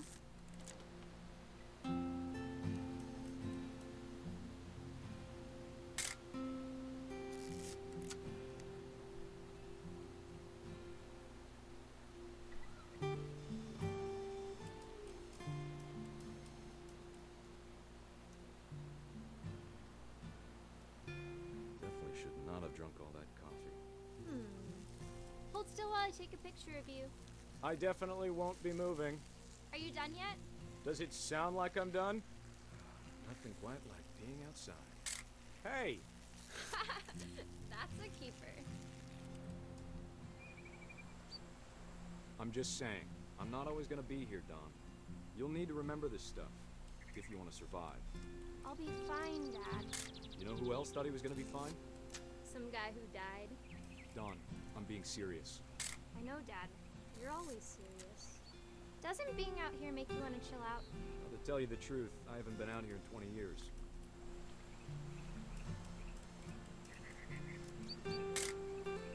Dawn, don't you think you could find something more interesting to photograph?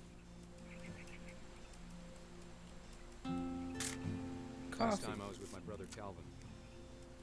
Man, that was a great trip. Your grandpa Sven taught us how to fish, how to build a fire. We found an old logging trail with deer everywhere. I bet if I could remember where that trail was, we'd spot a buck for you in no time. Give me a minute to check the map. You don't need to waste any more film on me, kiddo.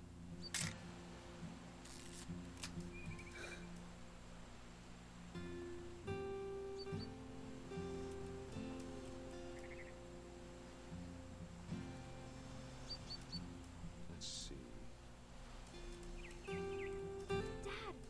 Good eyes, Dawn.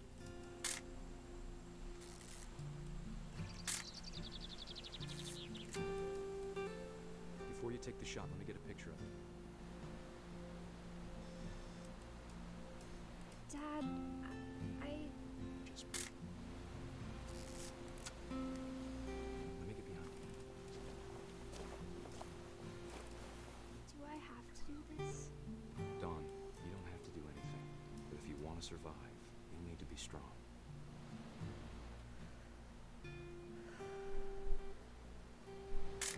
Now keep yourself squared up, elbows down, like we practiced. Whenever you're ready.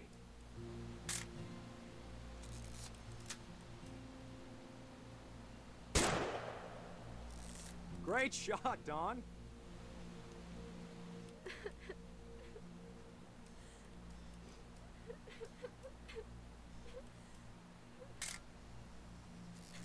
I'm proud of you, Dawn.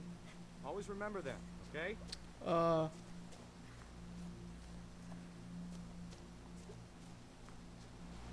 Dad, it's twitching. I think That's it's totally so... normal, Dawn. Just focus on the camera.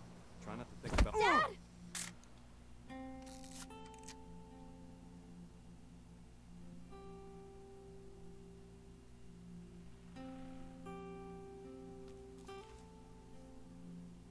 Of all these stories, that's the one I wish most that my mom had told me.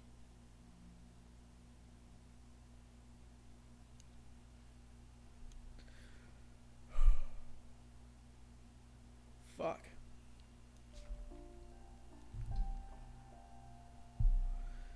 Okay. Fun times.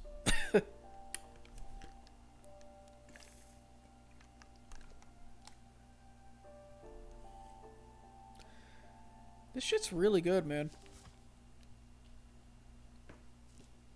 I don't know why everybody in chat keeps shitting on it, but this is a good game.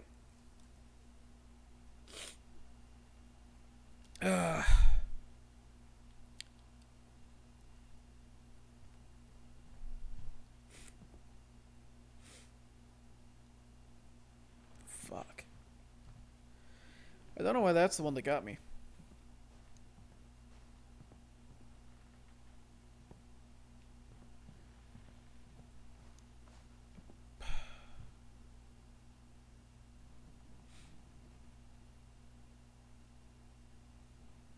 So that couldn't have been... Hey, this game because I hate being sad. Yeah, well...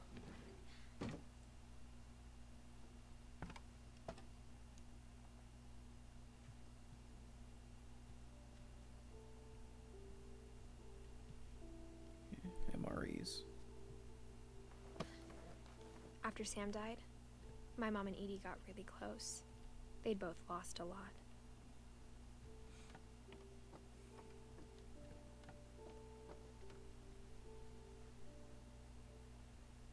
Yo, that's some of Calvin's stuff? They wouldn't have had 3D glasses back then though, right? Oh god. Oh god, it's his kids. Man, they both died when they were like... Well, one was like 13, one was like 1. Oh. He liked Pac-Man. Fuck.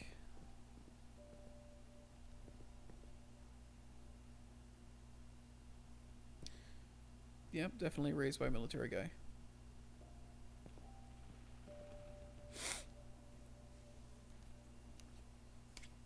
Alright. Where's the evacuation plan? Yeah, Jesus. They really put in all the details.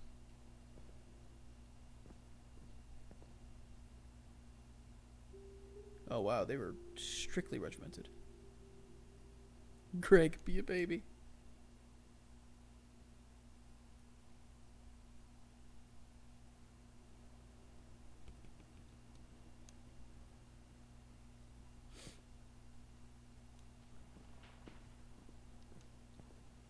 Fuck.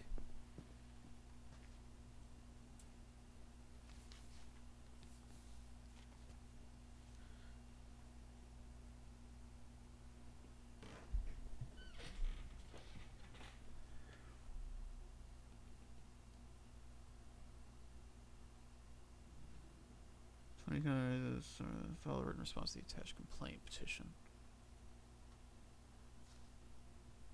God, Dear Kay, divorcing is a do you remember lawsuit. the way Gregory used to laugh when he thought he was alone? Like something funny was happening, but only he could see it. I think he saw things the rest of us don't.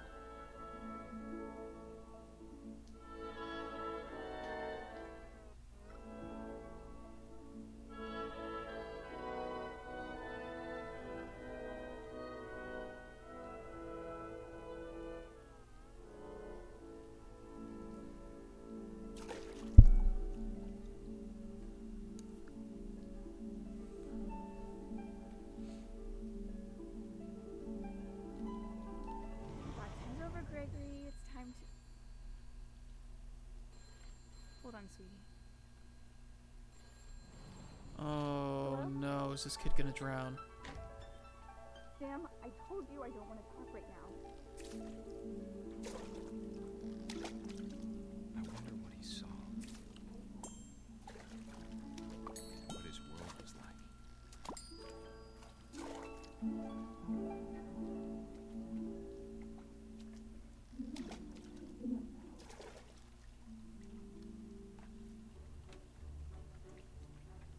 He reminded me so much of Calvin.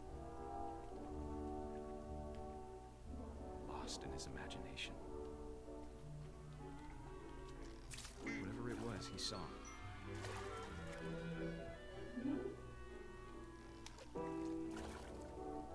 It sure made him happy.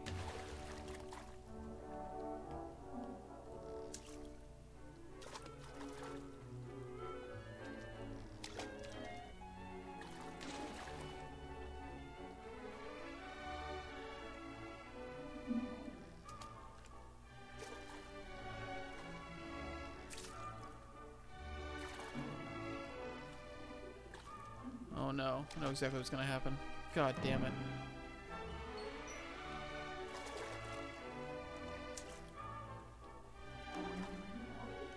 I know how silly it sounds.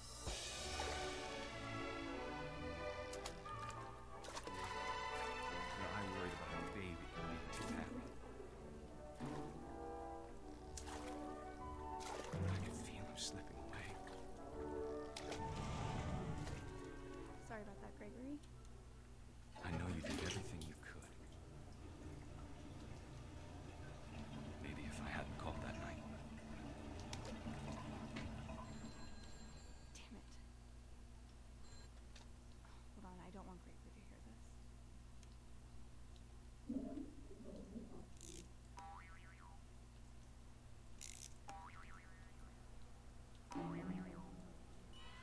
I wish he could have told us about the world he saw.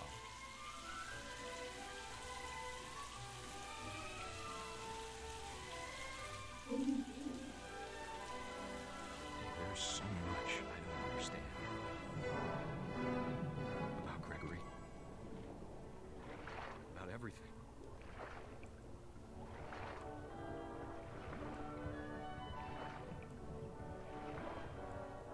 But I know what happened wasn't your fault.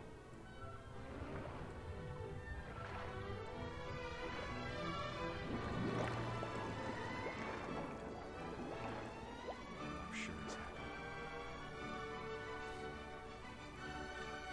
And he'd want me to be happy too.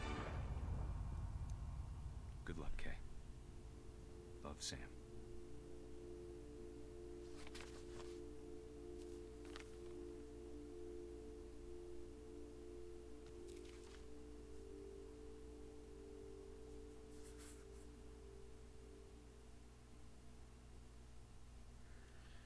Jesus, dude.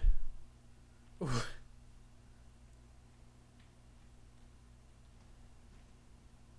Fuck.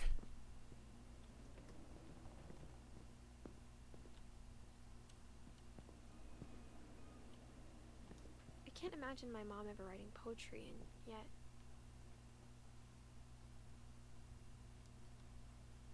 That one didn't hit me as hard as the hunting one is the one that hit me the A poem hardest, but for like Gus, who always said the wedding was a bad idea. that was a My really father good never did us sequence. It kids, didn't at least It's not very it didn't hard. connect with me as Before much, the day I guess. My brother said with teenage disregard that he'd be dead before he'd see a wedding in our yard.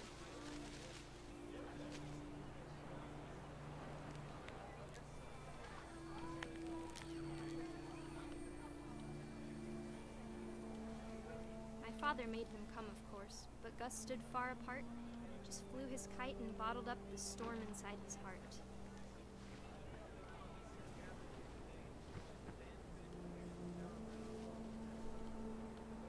I tried to talk him out of it, but though he'd never met her, we don't need a stepmom, were the words that I now pronounce you husband and wife.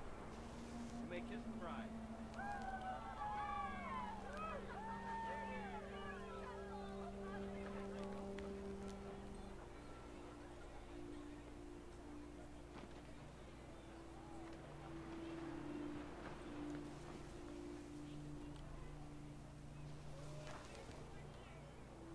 When the time for photos came, Dad ordered him to come here. But Gus declined, and as a sign held up his middle finger.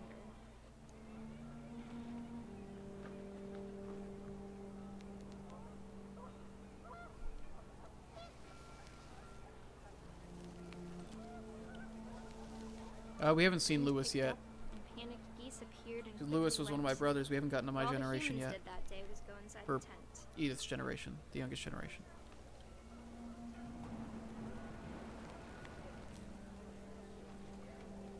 Is he gonna get struck by lightning? Like...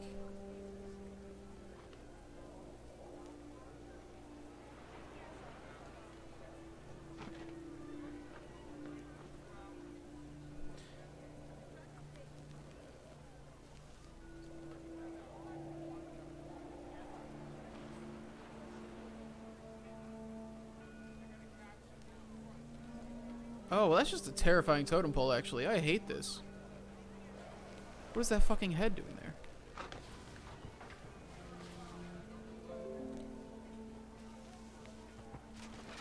Ah, there we go.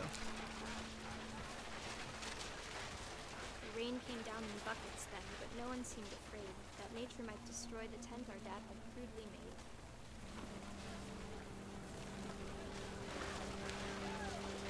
He's gonna get Thunder tornadoed. sounded much too close and full of angry power. But all my father said to this was, "Make the music louder."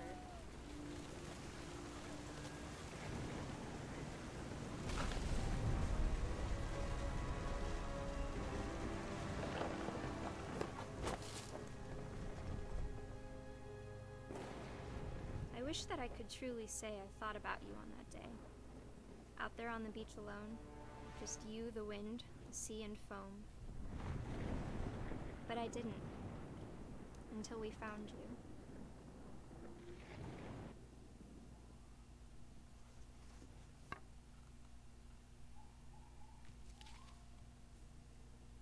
She never talked about him, but Mom told me once if I was a boy, they were going to name me Gus.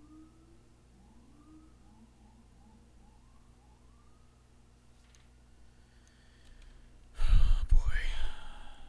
We're running out of family members.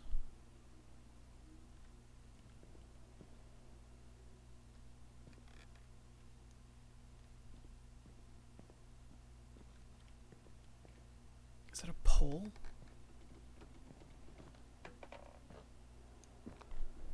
My mom moved up The to hunting one by Milwaukee after my far, like father's Sam's, is the one that hit me the hardest.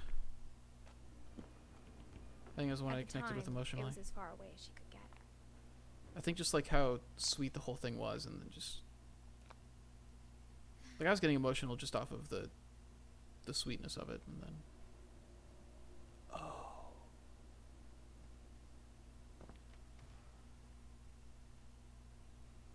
Religion was another thing my mom never talked about, but I think it helped her a lot after her dad died.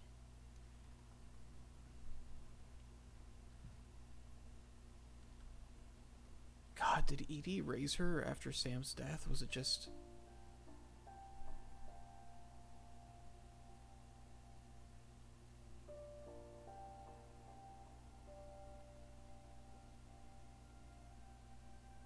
God, 'cause, okay, so Gus died... He died the year after Gus. That hunting trip was a year after Gus. She was the only one left. Gregory and Gus were both dead. he had just remarried. So maybe it was the stepmom.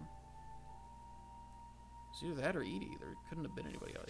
Edie was still living here, so that must have been it. And that's how I move on.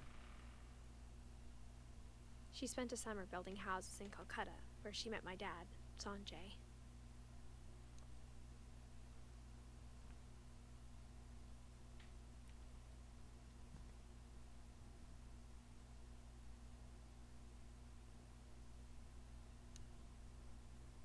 Religion, science, math, and history. Religion being just as large of a subject as all the others. Gotta go down the pole at least once. There we go. I'm afraid of missing Dawn's because I didn't see her thing there.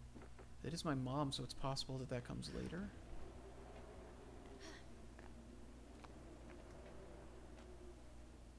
I seem to be having a harder time climbing than before. Oh god.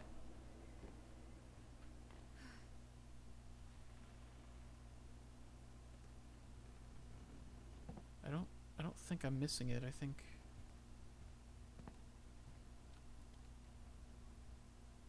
huh.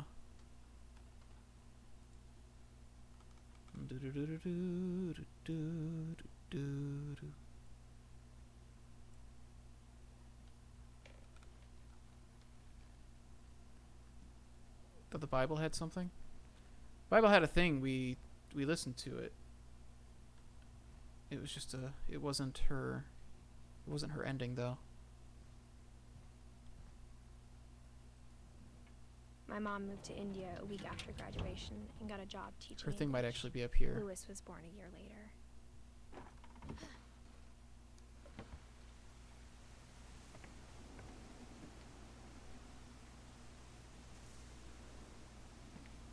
When my dad died, I don't think Mom knew where else to go. I'm sure Edie was happy to have her back.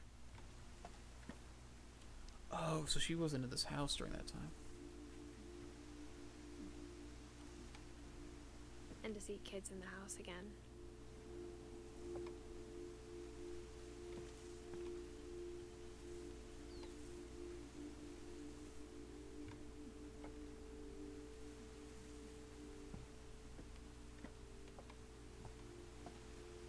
Can't read the whole Bible through the game. It's really The house had to get a little bigger, but they really cut corners there. It's the fact that they preserve everybody's rooms after they die that's wild.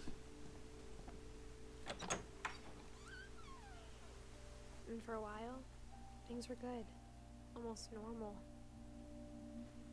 But it didn't last.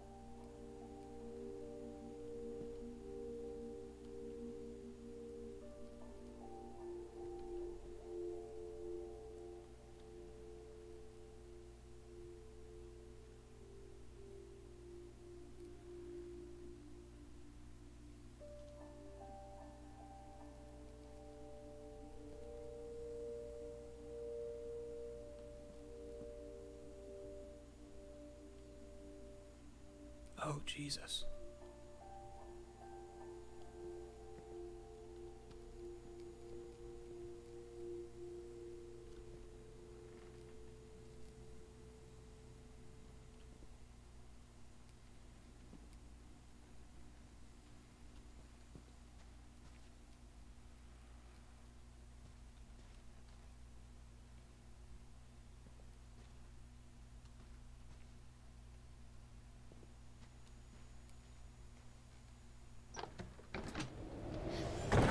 Beginning of the end was Milton's 10th birthday, when Edie gave him a castle.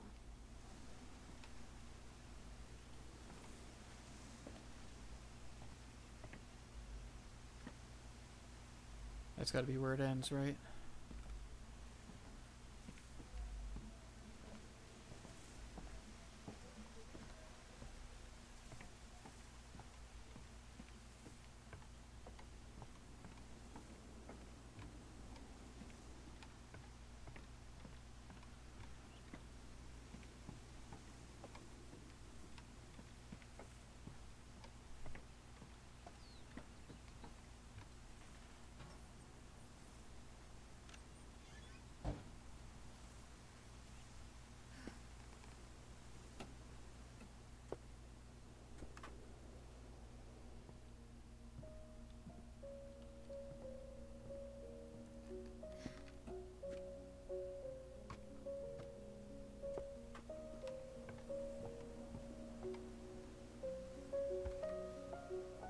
After Milton disappeared, the only thing he left behind was a room full of paintings. The Unfinished... Wait. This is the same team that made the Unfinished Swan? I haven't played Unfinished Swan, but I've heard good things about it. See, that one I've heard was, like, super artistic. I thought it was like a puzzle game. It's a mobile game, isn't it? I know very little about it. I've seen happy to it. finally have another painter in the family.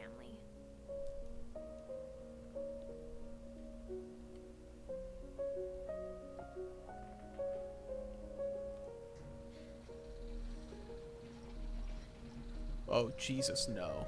No, that's not cool. Dude, you're severely pregnant. Oh wait, it lifted the platform?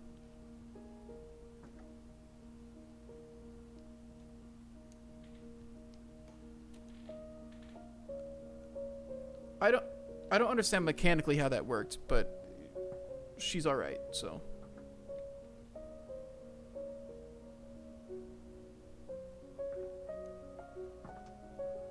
It's gonna be Milton's End.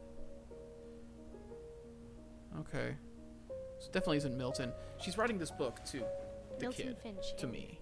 The Magic Paintbrush. I mean, I am the kid, not Milton. Is what I mean.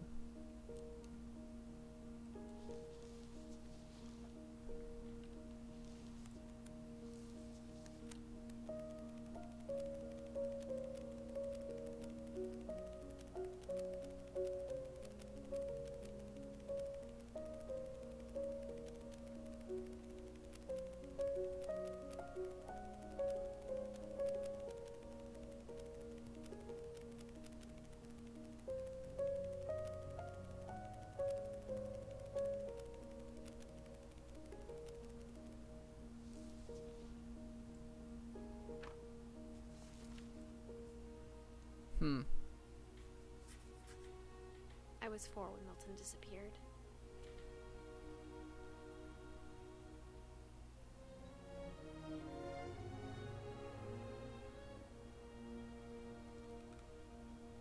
It's just Dawn, Edie, and Lewis left. Okay.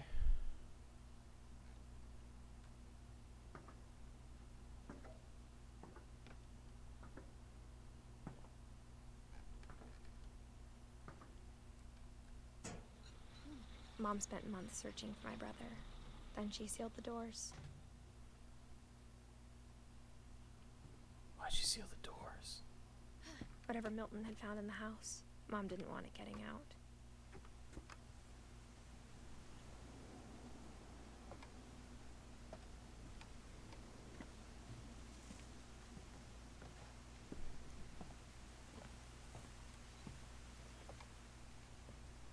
Mom definitely blamed Edie, but I think Lewis blamed himself.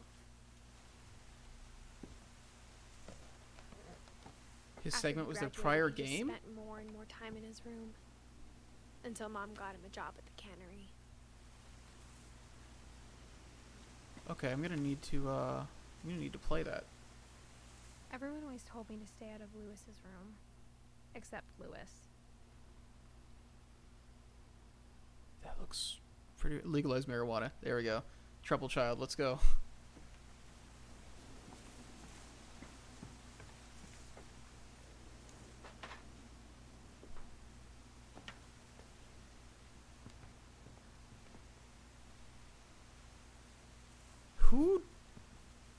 Who did this? Who put this boat up here? Sven was long gone by this point.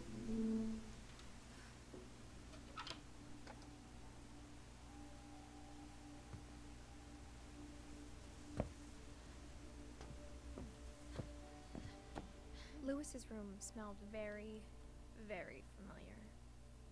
That part of him lived on. He's got computers. I know you didn't run a fucking Ethernet cable all the way up here. Nice. He's got like a gaming mouse?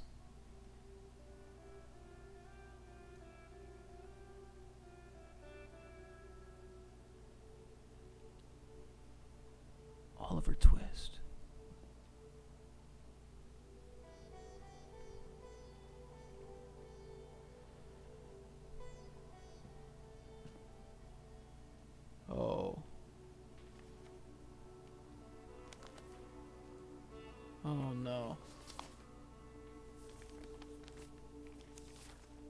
Dear Mrs. Finch, as Lewis's psychiatrist, I can understand your desire for an explanation.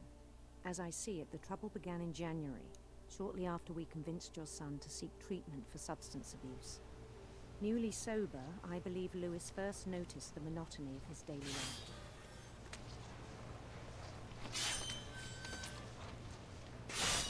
He kept working at the cannery, but he withdrew part of himself. In our sessions, I saw the same behavior. His mind began to...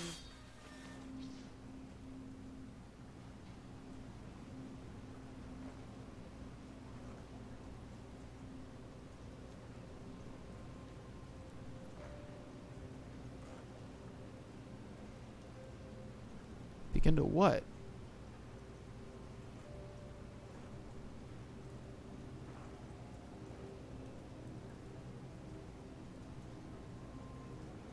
wander. Oh.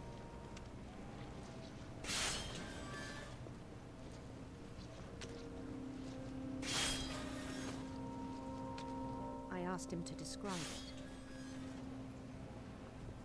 He said he started small, imagining a labyrinth. He'd feel his way about. Then something moved.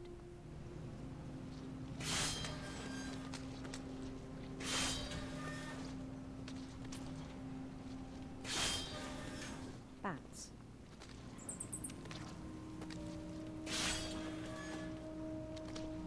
And toads. And things that have not names. He knew it was all in his head.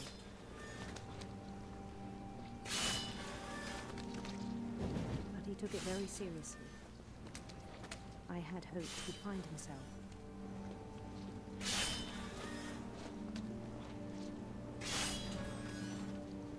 But he found something more. Dark Souls. I worried about him then. Daydreaming at the cannery. I spoke with his boss. But he said Lewis had become a model employee. Methodical, tireless, focused. Like a whole new Lewis. So I let him go on.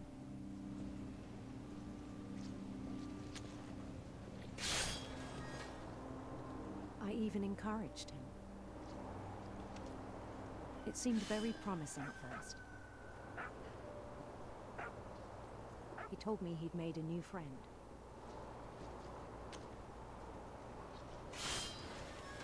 On the edge of a city he named Lewis Topia.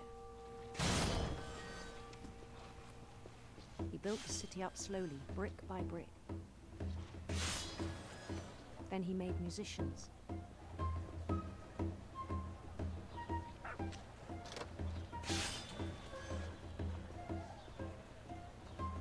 And songs for them to play.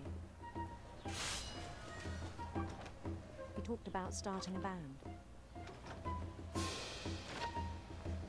And he was always humming something.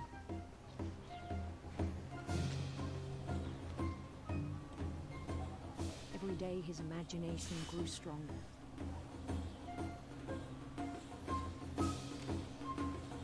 He no longer spoke at the cannery.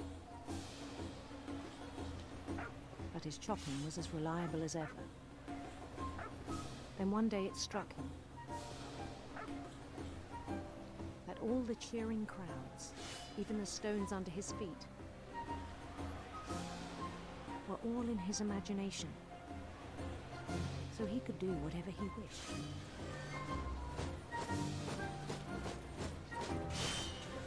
He held an election for mayor. And he won. They begged him to stay, but his mind was already wandering. It became a game for him.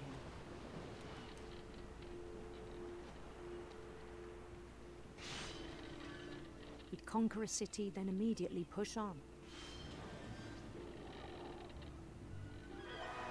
New Louisville,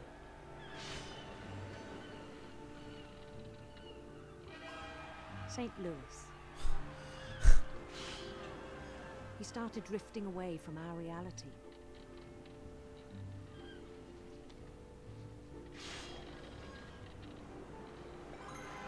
Minneapolis, until one day he forgot to go home from the cannery. Even as his mother pleaded with him, part of Lewis kept sailing on.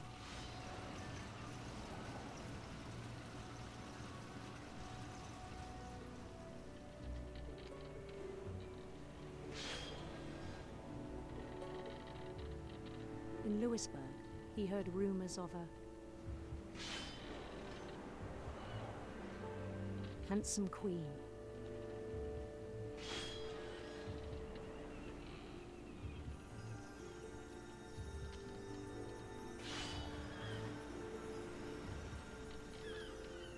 The queen was on her own quest for... This is wild. Radiant rainbows. Sorry I'm not talking much, I'm just kind of...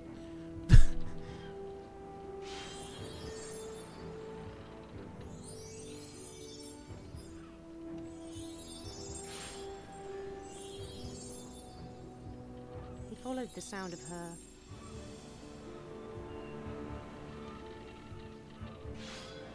silver harp.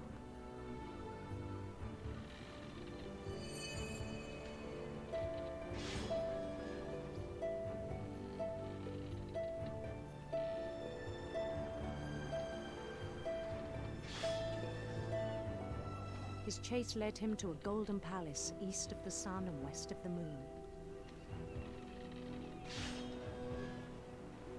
Even then, his logic remained sound.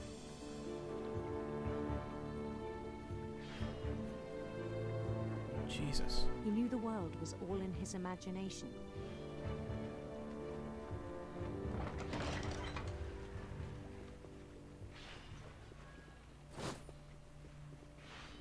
But he was so proud of having created it.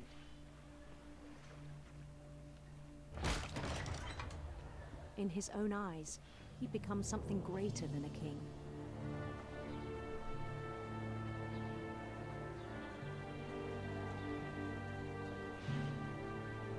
For someone who'd never known success in the real world, I think it was overwhelming.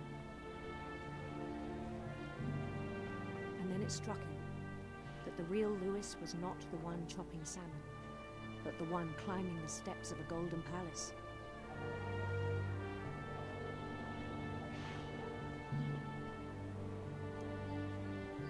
My imagination is as real as my body, he told me. It was hard to argue with him.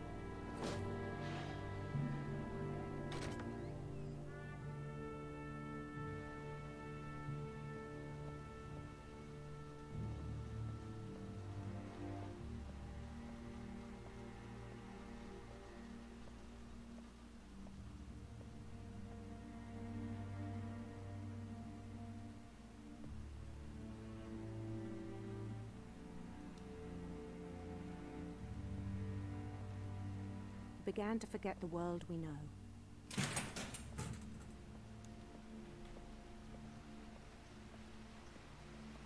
I think it pained him to remember Lewis, the cannery worker.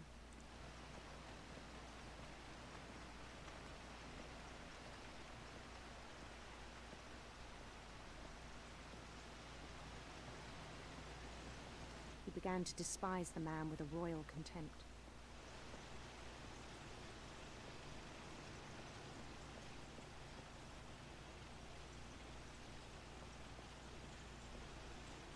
I still thought I could save him.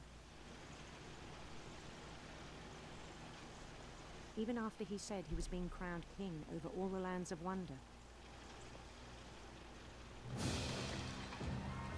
The palace would be packed with his companions.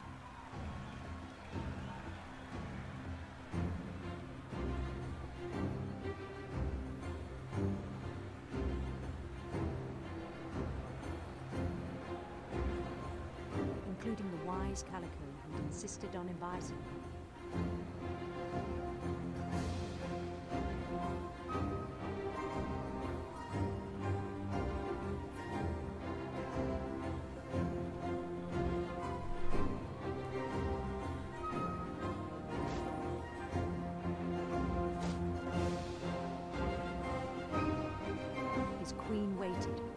his crown. Oh, Jesus. Oh, Jesus. There was only one thing left to do.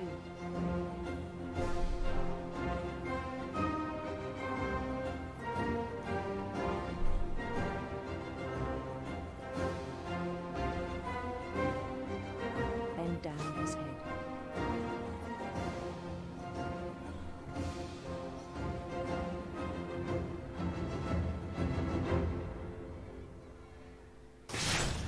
And the rest I think you know. Mrs. Finch, your son was a kind man who will be missed by all of us who knew him.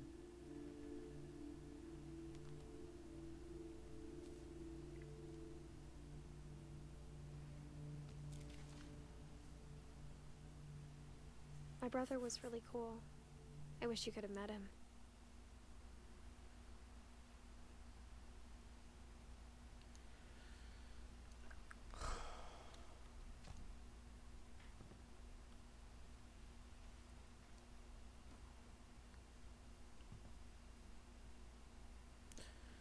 Man.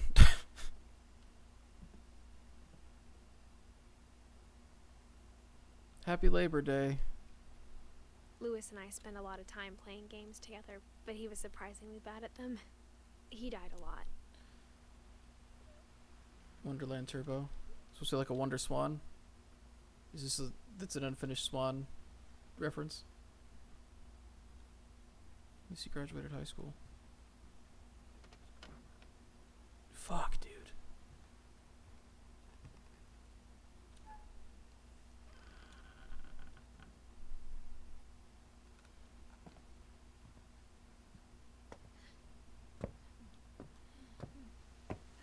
It was a really cool sequence.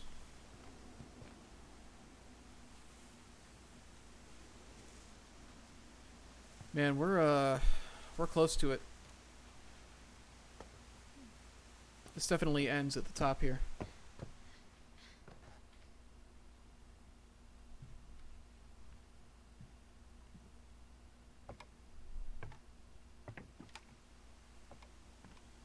There's only 2 people left.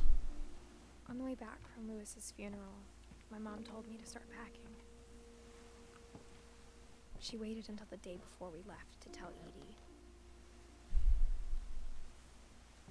I'm not sure if she wanted to make it easier or harder.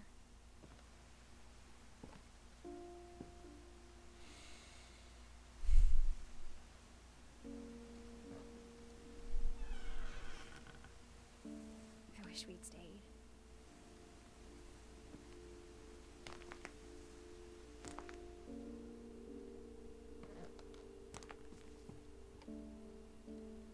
But I understand why we left. This is where we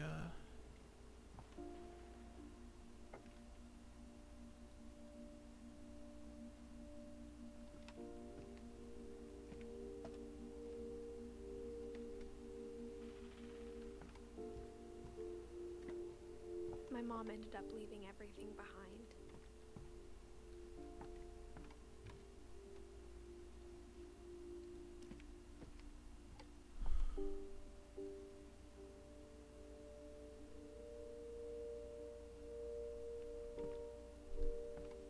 Hey, it's this guy. Hey, Topulus, how you doing?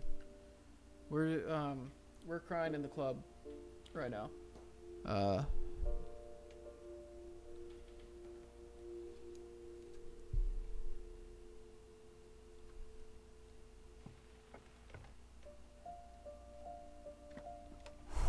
Okay. Let's go back from D&D. Nice. Hope you had a good one. Yeah, so, man, Edie died like weeks after we left. If not days. Because when there's nobody else on that, she was so What happened old. that night had been coming for a long time. Maybe it should have come sooner.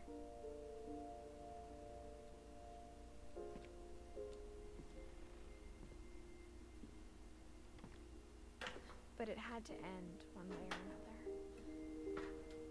All that's left now is to tell you about that last night. Did I miss something? feels like this is the last thing. The only other room I can think of... God, that's my bedroom. I wasn't supposed to get anything down here.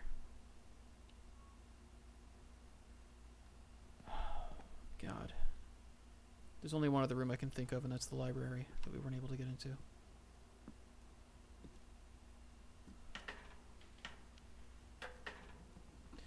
I don't want to know.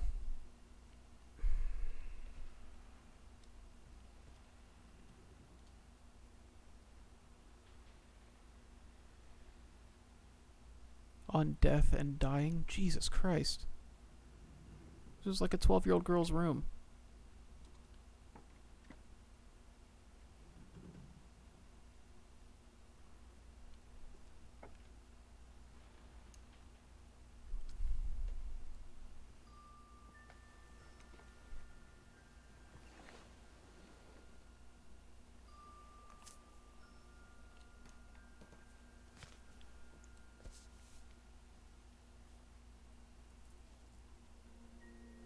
That whole last day, Edie just watched us pack and didn't say a word. Until supper, when she raised her glass and said, "To our final night together, and all our final nights apart." Grandma, you know what I said about alcohol. Some of your medications are very Edith, specific. I left a present for you in the hallway. Why don't you go open it? The grown-ups have to argue now. I'm sorry, you're right. We're all leaving tomorrow. Let's just enjoy our last... I'm not leaving. Edith, you're excused.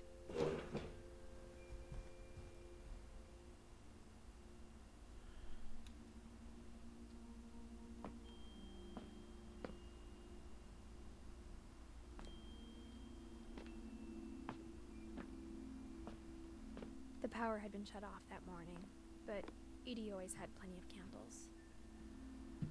When my mom sealed the library, I don't think she knew about the other entrance. Or that Edie had a key to it.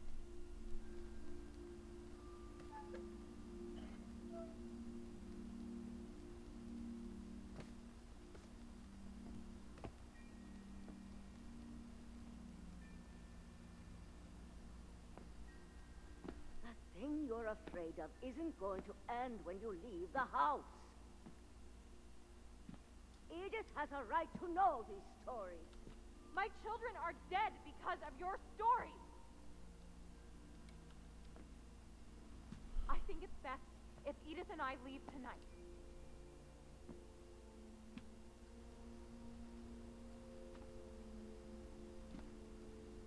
We'll have the nursing home send a van for you in the morning. Okay?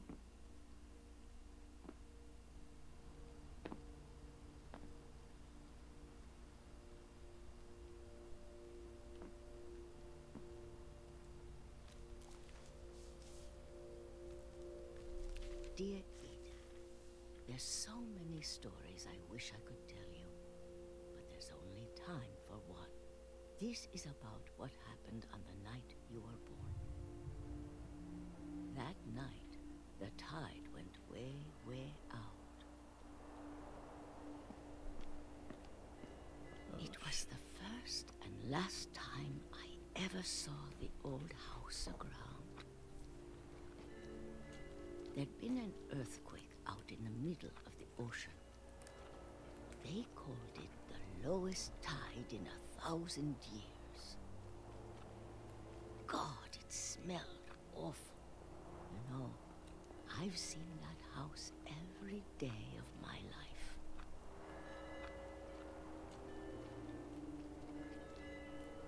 But I never thought I'd go back to it. When the fog rolled in, I lost my way.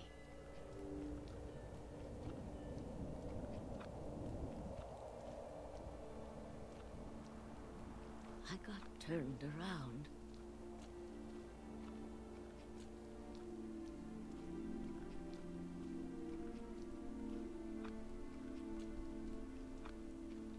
For a while, I wandered.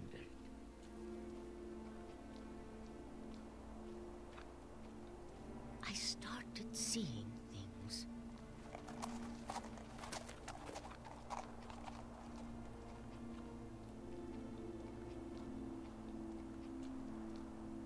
things I'd forgotten had ever existed.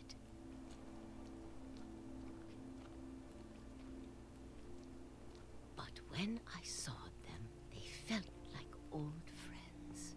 That night, a lot of things came back to me. Or maybe I came back to them.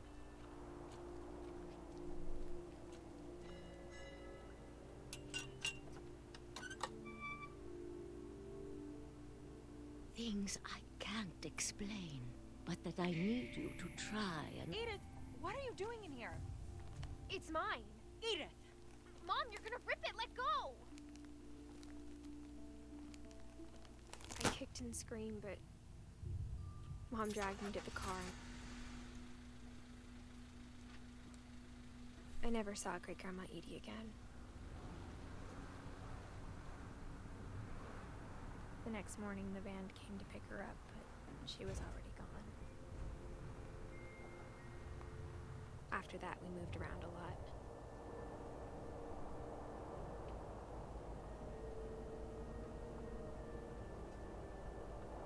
We both tried to make the best of it.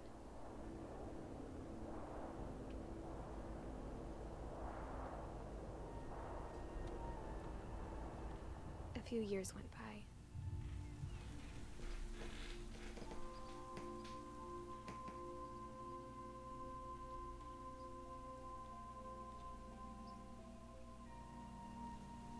My mom didn't like to talk about it, but she started getting sick a lot. The rest happened pretty quickly. She got better for a while, and then she didn't. And then I was alone. The last Finch left alive. Until I found out about you. I'm still not sure what to tell you about all this. If we lived forever, maybe we'd have time to understand things. But as it is, I think the best we can do is try to open our eyes. And appreciate how strange and brief all of this is. This journal was supposed to be for you. But now I hope you'll never see it. I just want to meet you and tell you all these stories myself. But I guess if you're reading this now, things didn't work out that way.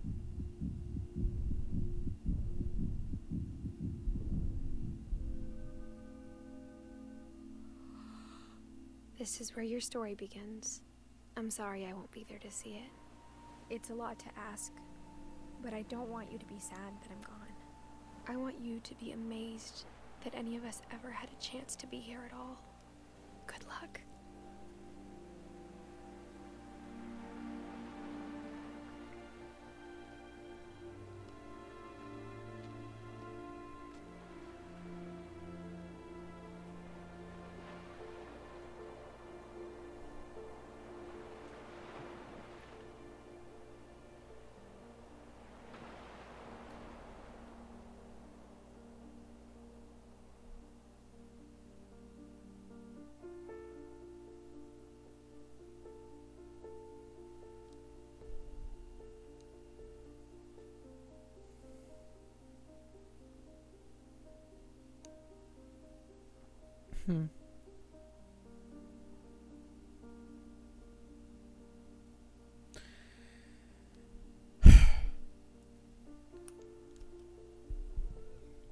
Why did you want me to play that?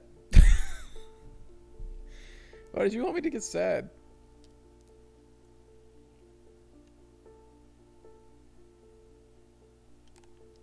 She died in childbirth? Like, man.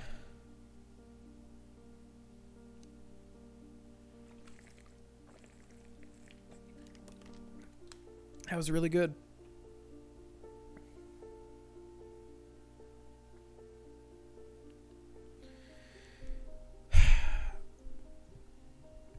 Do a live stream of reading crying in H-Mart? No, man, with how much that article did to me, I don't think you understand, man. You sent me that article, and, like, that messed me up.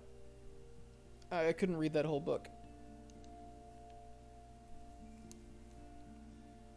I could, and I probably will at some point, but, like, god damn, dude.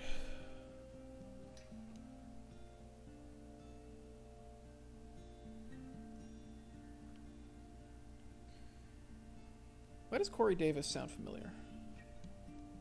Probably because Corey Davis is a fairly common name. Book is very good but very rough. I believe it.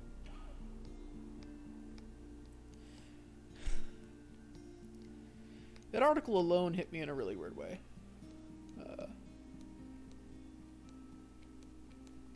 Which I guess kind of fittingly ties into this whole thing, this whole game being about family and all that.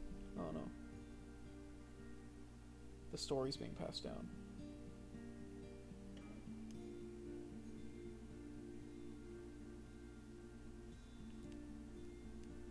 I feel like Barbara and Molly had the, like, kind of most vague, open-ended, like, sorts of things. At least Barbara, we, like, know for sure what happened. Molly, we have no idea, honestly. Molly's thing was, like, a really weird, the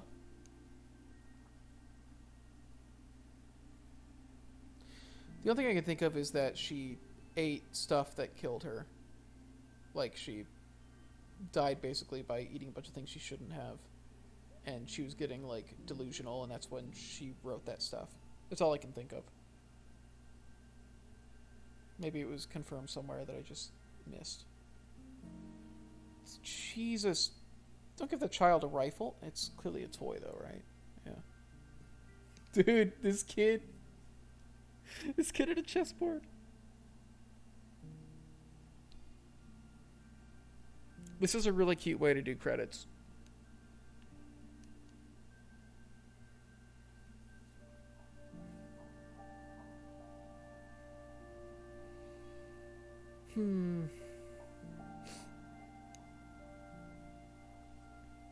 The berries are poisonous to her. Okay, cool. That's what I figured. After she ate them, it got abstract. That's what I figured. But there was never, like, a confirmation? Neil Druckmann was a playtester? That's fascinating. Right? Like...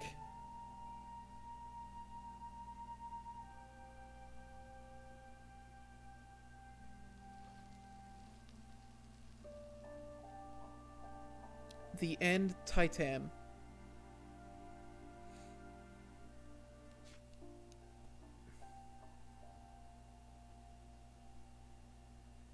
Oh, that's cool. I was wondering how they would do, like, repeat playthrough things.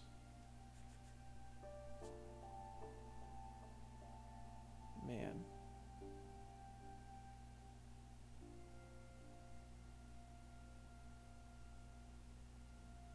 The one that hit me the hardest was definitely Sam. I don't know why, but that one, like, got me. I think likely what it is it's gonna depend on your own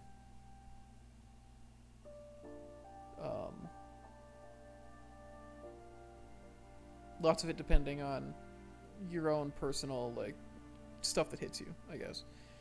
I think all of it was really well told. It was all, man, there were so many just cool...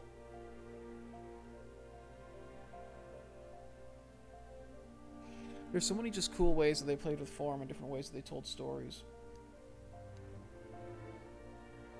I think... Which one's gonna land with you the most? I think it's fascinating. So it's possible to play through it without, like, while missing some of these, right? Because, like, I don't think you had to do Gus or Gregory. I don't think you had to do Calvin. You might not have had to do Sam. You had to do Walter, I think. Definitely approached this game in a strange way. Spent lots of time trying to solve it like a mystery, but I think it all worked out. I think that kind of put me in her shoes, right? I don't know. I think the Lewis one was most impressive from, like, a... how creatively they told that thing visually. I think the reason the Sam one got me was because it wasn't narrated. I think that's why it hit me so hard. Like, that one was just like a touching father-daughter story, like being played out by... First off, the voice cast was good like the whole way through this. Like, that was all really good voice work, and I think, to be honest, I think that's why Gone Home didn't like land with me as much when I played it. I don't think the voice work in Gone Home was very good. But, like, all the voice work in this was, like, phenomenal. Like... I need to play Unfinished Swan.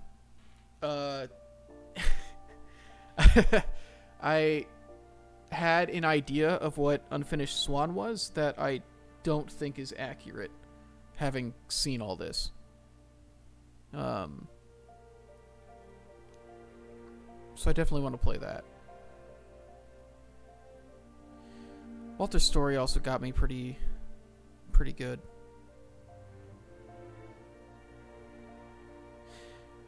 I'm curious what happens if you say replay a story and you choose Dawn or Edie, because they kind of had the same thing. Maybe there are different like checkpoints in that end sequence.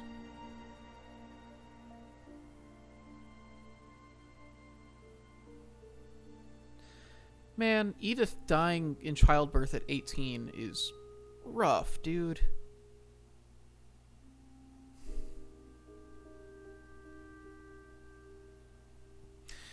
Also, it makes the title, like, really... That makes the title super fitting. I don't know, just like that whole... Tying into that whole idea of, like, the way that... Oh, God.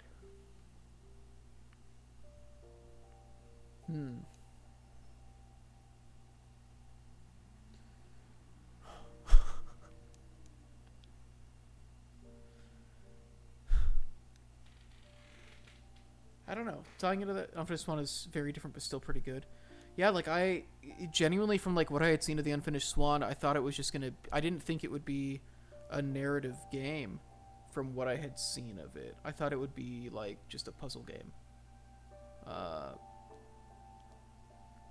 So finding out that it was done by these guys, yeah, I'm really curious about it.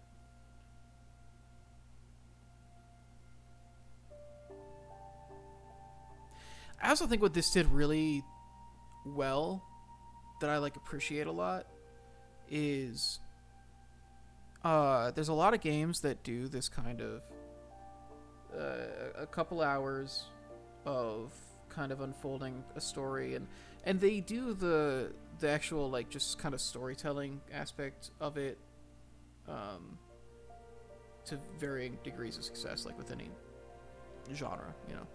But what I really appreciate about this one is they had, like, a very clear theme they were trying to tackle, and, like, I can tell you, like, what this is about, and I really appreciate that. Like, this was just a very good... And again, I also think it's a thing that I think if you told this simply as a story, like, if this was a movie, I don't think it would do as well. Like, I think this is a thing that genuinely actually benefits from being a game. For a number of reasons. God, the way in Lewis is that they have you, like, splitting your attention between the real world and the fantasy world was, like, such a brilliant fucking thing. I have played Tacoma. I almost actually mentioned Tacoma when I was talking about another game that did this, and I think did the theme part pretty well. I don't think... Tacoma didn't affect me as much as this did. I think because it... The thing with Tacoma is, like, you're looking at everything that's already happened. And, like, that is true with this as well. But the way that you move into other people's perspectives... Dude, Molly's story just in terms of like how out of left field it caught me, and just kind of like, oh, this is what this game is gonna be. That was a cool moment.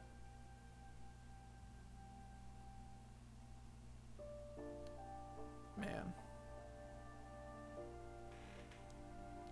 Fun to see your expectations on the game break in real time. I genuinely, I didn't know anything about this outside of it being a walking simulator. I think this is my favorite of those, though. I think I like this more than Tacoma. Because I think Tacoma was what I held as my favorite one of these for a while. It's hard. I've never really... Which of these do I... Like, okay.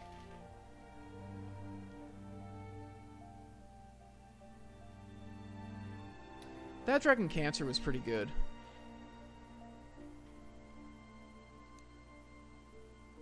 That Dragon Cancer is interesting compared to these because it not being 100% fictional is kind of like the voice work in That Dragon Cancer. I think these games are carried a lot by their voice work, by like the writing and the voice work is like some of the most clutch, and like the environmental storytelling and pacing. There's a lot of, well, pacing and environmental storytelling are part of the writing, I guess, but like the voice work is so incredibly important in these kinds of games. And That Dragon Cancer is fascinating because it they didn't get like actors, right? So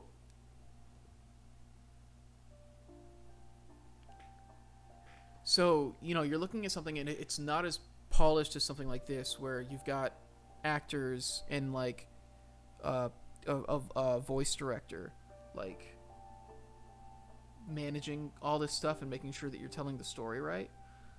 It was the family members of this kid dying of cancer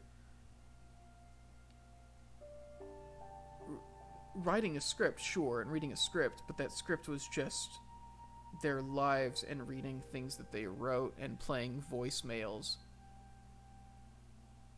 And like, so there's like a different level to it. Like it's hard to compare it to anything else. Made a video on that game years ago. Yeah, I forget. Yeah. I have no idea what I'd think about that video if I watched it now, honestly. I remember vaguely what the topic was. You know the wild thing? I met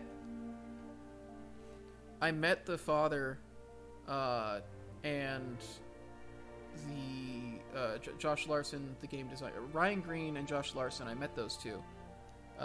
They made a documentary about the process of making the game, and I saw that.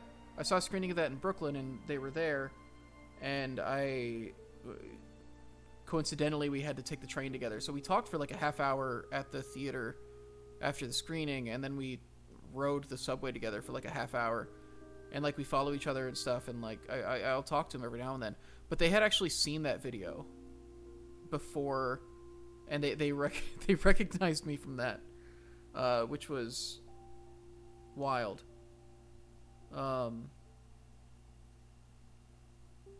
I know there's some things about the video that I'd probably do different, like looking back at it now.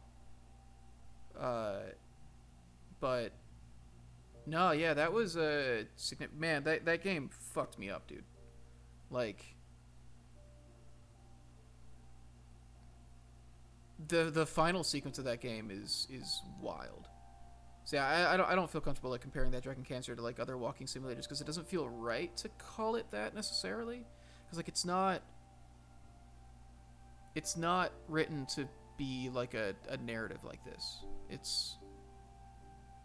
It's an experience. I think it's worth checking it out for sure. I'm trying to remember everything about it. It's really wild. Will brought up Beginner's Guide, and yeah, Beginner's Guide is actually very good. Stanley Parable. There's a video I've been wanting to make about Stanley Parable for years. I've wanted to make a Stanley Parable video for literally years. But it's that thing where it's like a super ambitious one. So I've always put it off. I do like Stanley Parable a lot. Beginner's Guide might be better, though. It's hard to say because they're different things, right? They're extremely different things. I think that's what's so frustrating to have walking simulators like a genre. Like, you can say, like, oh, it's just walking simulators, but, like, comparing this to Stanley Parable to That Dragon Cancer, and I would say even to the Beginner's Guide, I don't think if you like one, you'll like the others. I'd say all 4 of those are extremely good at what they do, but they do wildly different things. Stanley Parable is really cool. I don't think it would make you as emotional. Out of the 4, out of all the ones we talked about, I think it's the only one I can think of that wasn't going for like a big cathartic emotional payoff. But what it sets out to do, it does extremely well. Favorite walking simulator is Death Stranding. I think you're talking about Strand type games. Man, fuck everybody for making fun of Kojima saying that. People invent new genres and shit all the time, particularly in Japan. The way that they talk about games is very different than the way that we talk about games.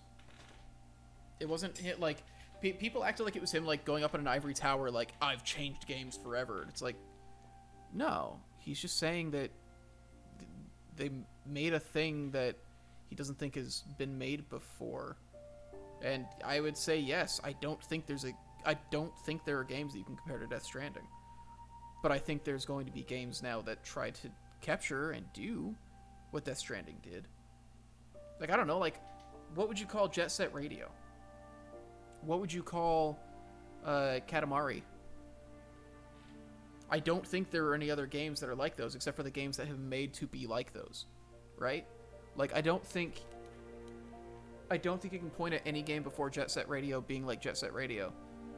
But you can definitely look at Bomb Rush Cyberpunk and be like, yeah, that's gonna... And I don't know what we'd call those.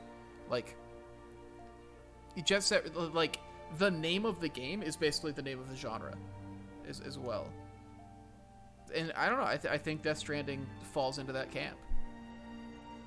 I don't know what you would classify it as. It's kind of an action game. It's kind of a stealth game. It's kind of an adventure game, I guess. But, like, the elements that are there, it's kind of got MMO elements to it a bit. And the genre is such a weird, flexible thing anyways. Like, I don't know. There were just a lot of people who were, like, very excited to dunk on that game for some reason. And that's a shame, because I think anybody who denied themselves a chance to try it out unbiasedly potentially rip themselves off. Asynchronous multiplayer stuff? Yeah, there's asynchronous multiplayer in it, but it's not like what drives the game and like the way that you interact with each other. I don't think that kind of asynchronous multiplayer has been done before, and it doesn't do asynchronous multiplayer. It doesn't have the asynchronous multiplayer that a lot of other games have. I don't know, everybody calls... Like, people have Souls-like as a genre. Dark Souls style games, or Demon Souls style games, I guess is more appropriate. Like, and I would say, yeah, that's like a new kind of genre. Every now and then somebody actually does make... Dude, video games are like... Video games as we know them are like around 40 years old. We're still so early on in video games, like, lifespan. We're not done thinking of all the genres and all the things you can do with video games yet. We're not. Like, I don't know. If we can invent mumblecore, like 100 years after we've been making films, we can make new we can make new genres for video games still. Death Stranding with an open mind, just gonna get behind the gameplay. And that's fine. Like, if you... Death Stranding's not gonna be for everybody.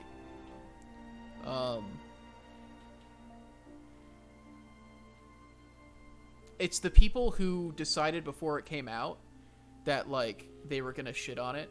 I don't know. Anytime, I just always get sad when people do that to themselves, because like you're denying yourselves a chance to actually find out if you like this thing. That's sad. Like they'll play it just to shit on it, and it's like you're not actually trying here. Every single metal album ever produced comes up with its own genre, and very few people talk shit. Yeah, God, how many subgenres of metal are there's? So many goddamn subgenres of metal. It's not, and people who, and metalheads who like one of those subgenres will like adamantly say that's the only good subgenre, and the others are bad. Usually bounce off Kojima games. I don't know. I think Death Stranding is by far the best thing Kojima's done. Like, I like the Metal Gear Solid series a lot. But outside of 5, I don't know that I would say... 5 was definitely a huge step up, I think, in the series. Gameplay-wise. Better than PT? PT doesn't exist. What are you talking about? What's PT? PT never happened. Still can't believe Kojima like ate shit that hard. Did I say Kojima? I meant Konami. I can't believe. Maybe I did say Konami. I can't believe Konami like screwed the pooch so badly with PT. And like losing Kojima in general, but like, dude, like Silent Hills. That would have genuinely revived the franchise to such a massive extent. Because then, like, right after that, Resident Evil, like, saw a huge rebirth. There was a market. There was a market to be satiated. Silent Hills could have been massive. But instead we got Death Stranding. And I gotta admit, I think I like Death Stranding a lot more than I would have liked Silent Hills. Wait, Konami signed a contract with Bloober Team to make a new Silent Hill? Who's Bloober Team? So there is a new Silent Hill happening? Metal Gear Solid 5 was too different for my liking, and that's just me. Oh, so you liked the other Metal Gear Solids, but not 5?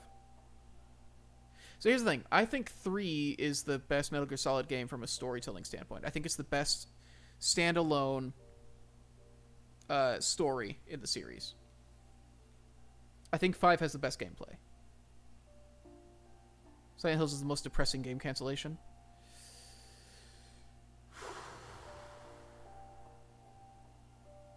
You know what? I would have said Metroid Dread. Up until a couple months ago, I would have said Metroid Dread. That's not true. I've actually never been huge on Metroid. I like them, but Metroid's never been like my big thing. Oh, Mega Man Legends 3. Here's the weird thing. The Mega Man Legends games weren't that good. I liked them. They were janky as hell. I played them a lot as a kid. I don't think I would go back and play them now. 1313 is up there. Oh, the Star Wars game, 1313. That was like the Bounty Hunter one, right? Fucking Christopher Sagi is a mod.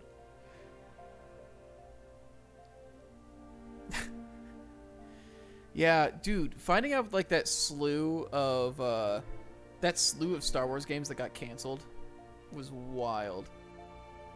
How did I do achievement-wise on this game, by the way?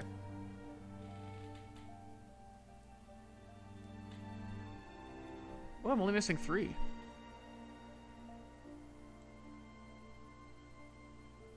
Oh, thank God I didn't... Thank God I didn't look at these achievements beforehand. A lot of these just, like, straight up spoil parts of the games.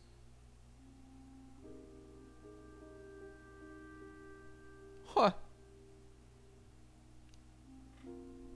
I can't find out how to resign as a mod. Do you want me to unmod you? I can do it. So looks like I have 3 things left, and they're all done by just replaying some stories. Okay, let's do it while we talk. It's for me that I'm not expressing my own power. That's fair.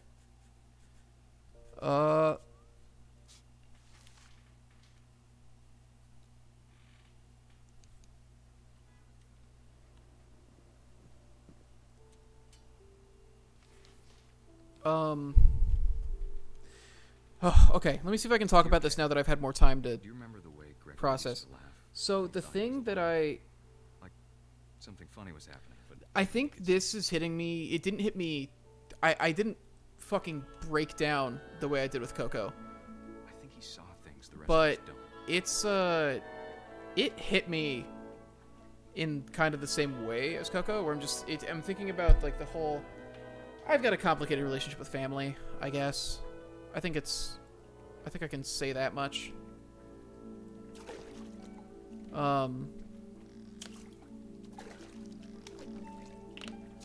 And it's just the way that crying in H Mart. Others must cry. Let me just do it right now. Like dude, I thought about replying to you with just like a picture of my fucking face after reading the article, because it fucked me up. Okay, so here's why that article, for those of you who don't know, crying in H Mart is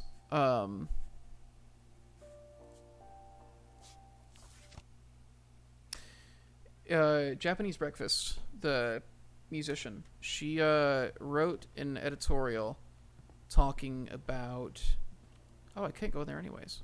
Okay.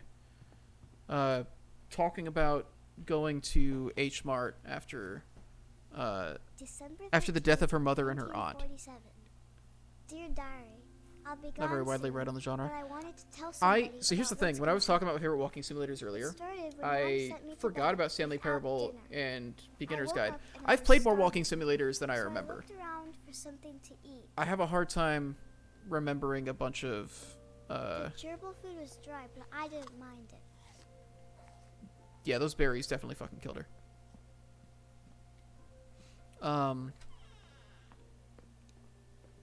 Also, the fact that she ate a tube of toothpaste. Just want to point that out. I ate a lot of things that night. I think the fact that this hangs here, that it has I ate hanging above it before you even get to it, I think is the biggest thing. Oh, I think I have to eat the toothpaste too. Never mind. What's up, Will? Does Soma count as a walk simulator, or is that a horror game? That's the thing with fucking genres, baby. Right? Like... Okay, so you have to eat all three of them. So you have to eat the berries, the gerbil food, and the toothpaste. So I guess it was a mixture of a lot of shit. Just walk Sim is my favorite by a country mile. I haven't played Soma. I've watched people play Soma. And suddenly, Is PT a walking simulator? I was a cat. It has elements of it, yeah. Which is the thing. That's why talking about genres is fucking ridiculous. Okay, so crying in H Mart. One, I'm familiar with H Mart. What it's about. So it's her writing about how she misses. She goes to H Mart to remember her mom and her aunt, because food was a huge part I jumped and I almost of their relationship, and she was struggling with like still feeling a connection to the Korean part of her, basically. H Mart is a grocery store, if you're not familiar. Define watch people play Soma, how much? I think the first couple hours? I promised Dad I wouldn't climb it anymore. All I cared about was I know the eating it. general... I think it was watching Miles when he was streaming it, but I didn't pay a lot of attention. I gobbled her up. And suddenly, I was an owl. First, Crying in H Mart is about... So I got... so apparently there was an achievement for catching both of the rabbits here without missing a swoop. And I got that my first go around because I'm a god gamer. Rabbits. And it's like the best sci-fi story in a video game. Maybe someday. How long is it? Because here's the thing, man. The reason I haven't is that I am just extremely anxious about playing horror games. That's why. Then I flew off to find something bigger. Mantopulus, if you weren't familiar with Edith Finch before this, you're just watching me kind of skip around. This must be wild to see. Like 9 or 10 hours long? Okay, that's not terrible. I'm so anxious about playing horror. And it's wild because every time that I do watch or play horror, I'm actually usually not that badly affected. But the anxiety, that's why I was like so nervous, like when the sun started going down here. I get so anxious preceding like the thought of watching or playing horror that and that is much worse than any actual experience I've had with horror with horror media, which I think is very funny and irrational, but it's the way I work. I don't know. So that's why I haven't played it. I just get anxious about doing horror. Off the cliff and into the ocean. Now.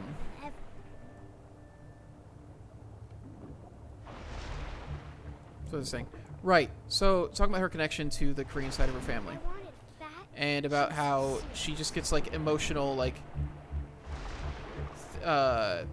thinking about them, and because like living in America, it's hard to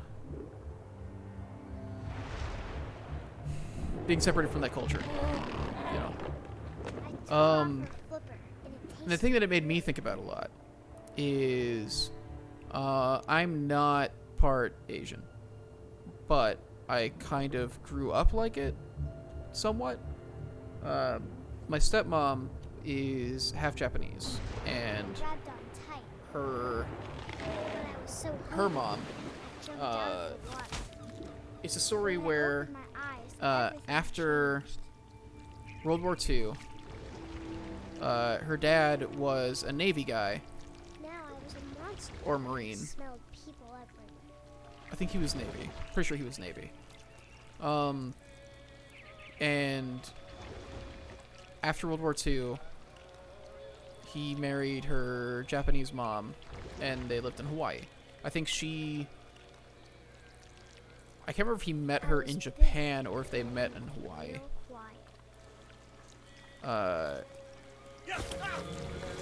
This shit is wild. This was such a huge...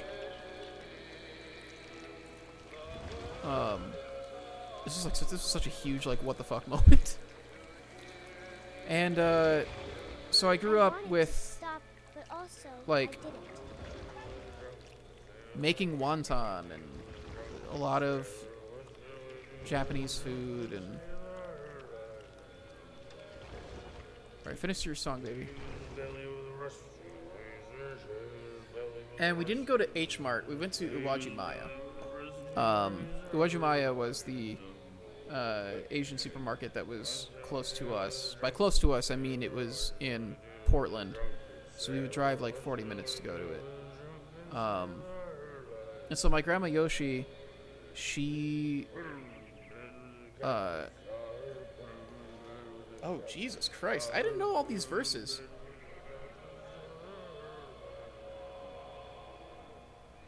Is that actually one of the... Is that actually one of the verses? Anyway, so the point is, my grandma Yoshi, she moved to Washington to be close to her daughters, who were both married and living in Washington close to each other, and, she, so much of my childhood from the time that I was, like, 8 or 9, was spent with her taking care of us, basically. She spent all of her time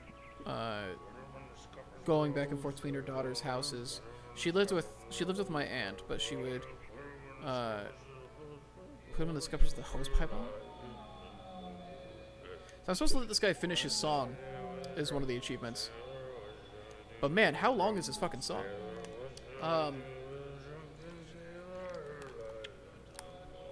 So I don't know. A lot of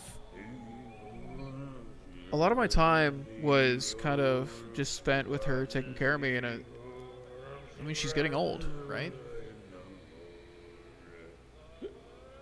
And there's definitely that fear. I don't know. Like I'm almost 30, and I'm almost 30, and I'm getting to the point where it's a very real thing that I may start, like, losing family that I'm close to, right? I think the only time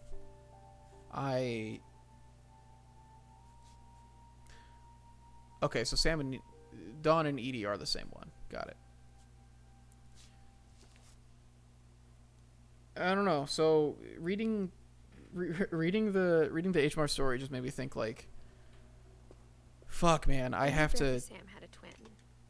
I can't go home until this pandemic's And over. then he never talked about But it. like, I'm like, I need to I guess my grandpa didn't talk like to her history more. any more than my Since mom I came did. out to New York, I've seen her so rarely. I've seen my grandma Yoshi so rarely. And How I want to remember my brother. I don't know. That's the shit that got me. Was it is that reminded one made me his of mind, going through watching that Maya was with it. her. And My brother said he'd die before he ate another mushroom. And he did. At Barbara's funeral, we swore he'd never be afraid again. And he so it's wasn't. rough. And so that's the thing. Like with this game, Calvin always. I really like the way that this game like kind of just ties into that theme of like our families are stories. It's remembering, you know, But that day, like, he finally which made is up his why I mind to said it go. reminded me of Coco, as well. I told him going around was impossible. I don't know if anything is ever going to Maybe top if I hadn't said that. that like final scene of Coco, but like, fuck. There's that part of me that wonders. I'm not a very. Maybe if the wind hadn't picked up. I'm not extremely attached to my family, in a lot of ways, Maybe, and but a lot of still that is, you know, I've But I doubt. come out here alone. Most of my family lives by each other, I and all think he'd that, already in made like up 2 his mind. places. They're all in Washington or Utah. That's what And I I'm the wanna one that just remember about came my out brother. here. You know, and I'm away from everybody. I think about how much of my brothers' lives I've missed. You know, I moved out when they He were. made up his mind to fly. And he did.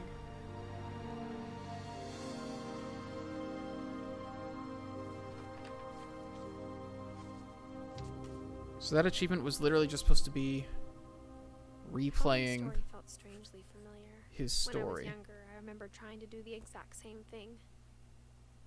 Yeah, that's it. Losing both my grandma and grandparents in the span of a few months last year was weird. I think the worst part was that I didn't cry. Grandmother passed last year. I was just kind of too numb to feel much by that point. I get that. I think that's the thing, right? When my great grandma Ruby died, remember the one I talked about at the very beginning of this stream, who had the Chihuahua that she overfed. When she died, I must have been 7 or 8, somewhere around there. I don't think I was older than 10. It was around that time, and I was a mess for that. But also, like, because my relationship with her was, Mom would take us over when she had to work, and we needed somebody to watch us, basically, and so we would stay with her. And it was the classic grandma thing of like spoiling the grandkids and all that, and just like, oh, whatever you wanted, yeah, you could have it, and just like super sweet. And she made these molasses cookies, and I've never been able to find somebody that makes molasses cookies like the same way. And my grandma Darlene has been like trying to figure out the recipe, but it never comes out the same way. It's not even close. And like I remember the taste of these fucking cookies that I haven't had for like 20 years at this point. Like, and most of it is in like the texture. It's how soft they were. And she never wrote the recipe down anywhere. It was just something she just like knew. So the point is, anytime we came over, she would make these molasses cookies, and we would eat a bunch of them, because she saw that we liked them a lot. So she would make a bunch, and I would eat way too many, when we were there, and then she would give us like, and I can't believe it's not butter tub, like an empty one, that she has just like filled with like 30 of those cookies.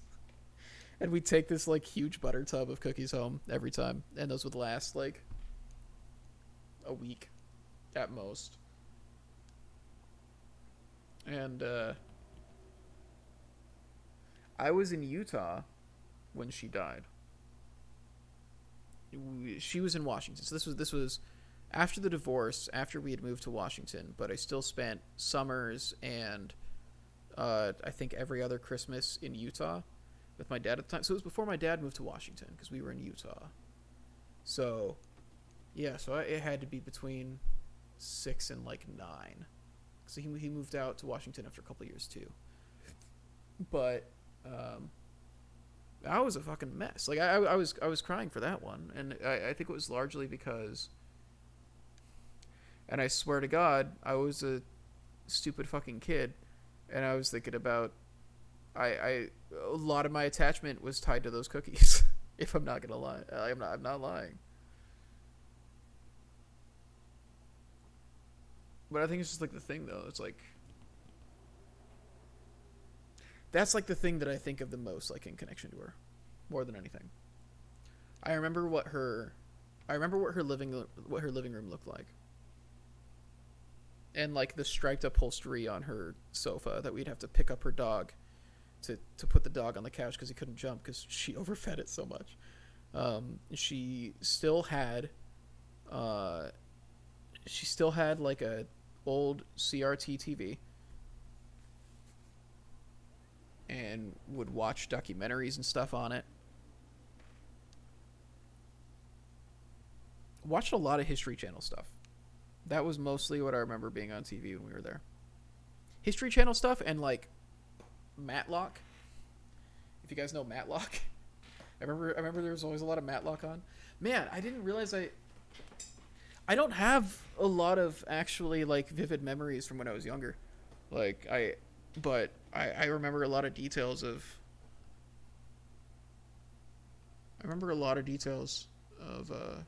her house. But so I don't know. I was thinking a lot about that. But the being numb thing, we've had family loss since then, and I don't usually. I think the biggest thing is when I had just come out here. After the funeral, Edie roped off Calvin's half of the room. A couple months after I moved out to New York, when I just started. Mom said Grandpa Sam enlisted at 18 and never set foot in the room again.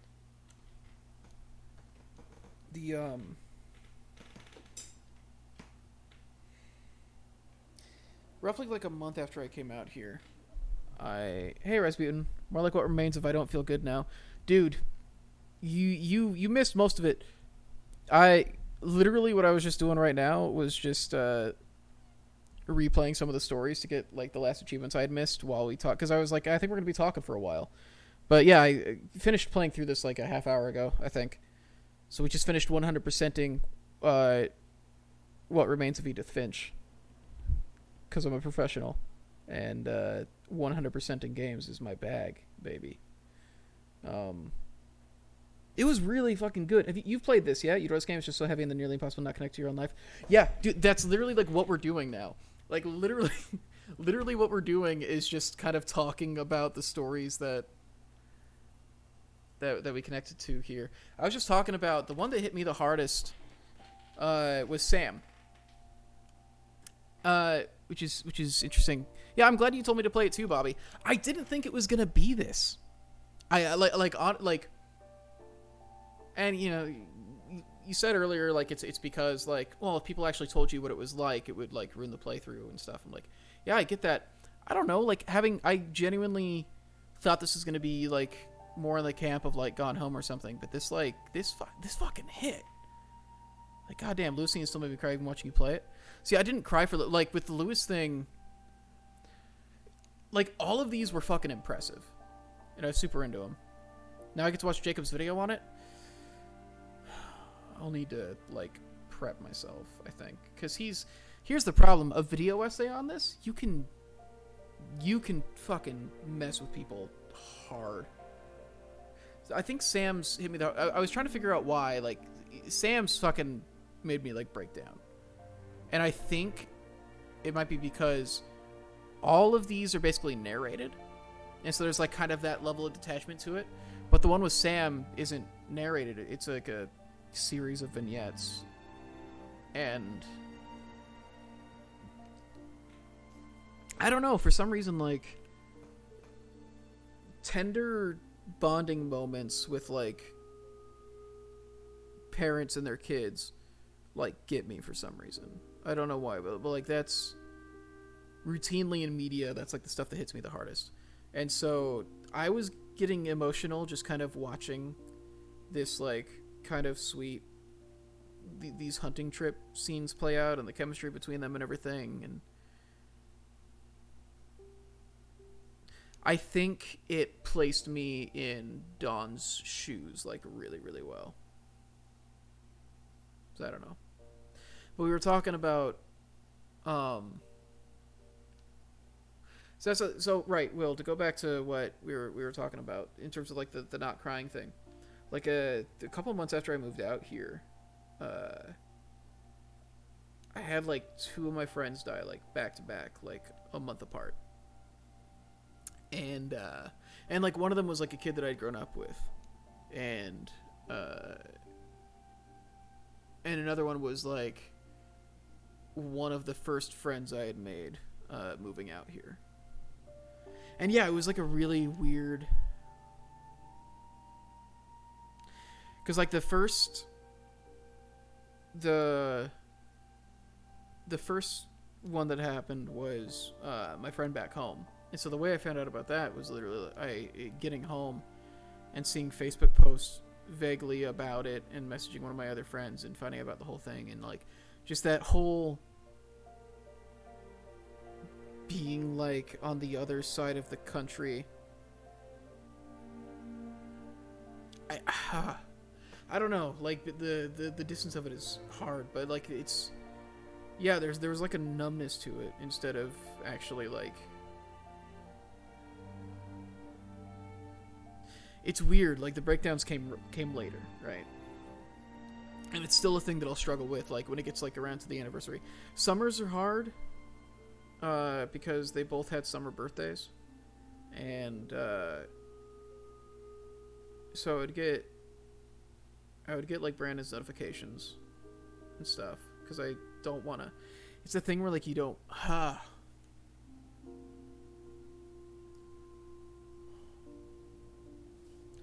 I don't know, like, it's that thing where you don't want to, like, get rid of, like, the traditions and stuff that, like, remove things from calendars and stuff like that. I don't know, it's a weird thing. But yeah, like, in the moment, like, finding out about it, it was just, like, a very kind of numb, feeling. And of course I was going to, like, an acting school, so, like, you make dumb choices in terms of, like, trying to do emotional prep and stuff, and I was not a very together person in my early 20s.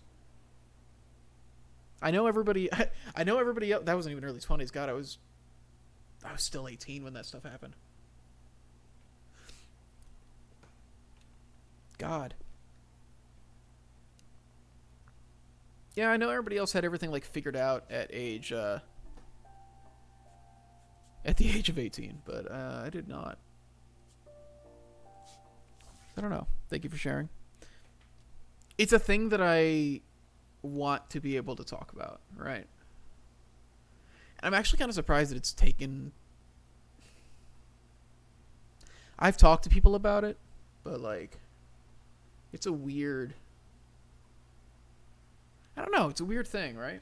Lewis's room smelled very, very familiar. Is anybody familiar with Rabbit Hole?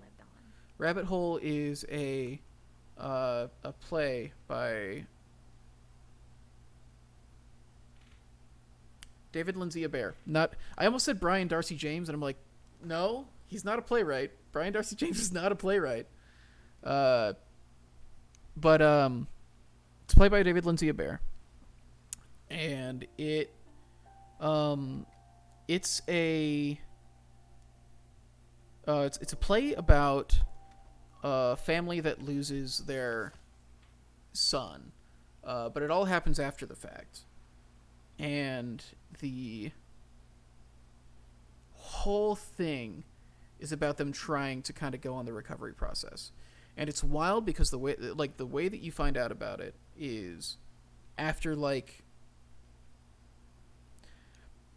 the play is very funny. And there's this and it's funny in like a super just like very natural way, where it's a bunch of people who have like a natural chemistry, and they when it hits, like it hits, right? Like, but there's a line in it. God, I'm trying to remember exactly how this is phrased. They made a movie out of it as well. I haven't seen the movie. I did a scene from it, and that scene was actually no, we did the scene from the play, not from the movie. I did a scene from it, and that scene I think was the first time I actually figured out how to act in like a way that wasn't like the high school idea of acting, you know? You know, when you're a fucking kid and you can make more than 3 faces and can do half of an accent, so you think that you're a real actor. Not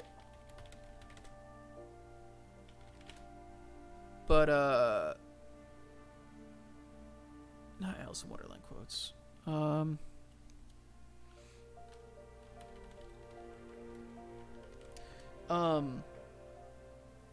Yeah, here we go. Literally the first quote on Goodreads is exactly the quote I was thinking of, because this line is this monologue is so fucking good. So they're having a conversation. The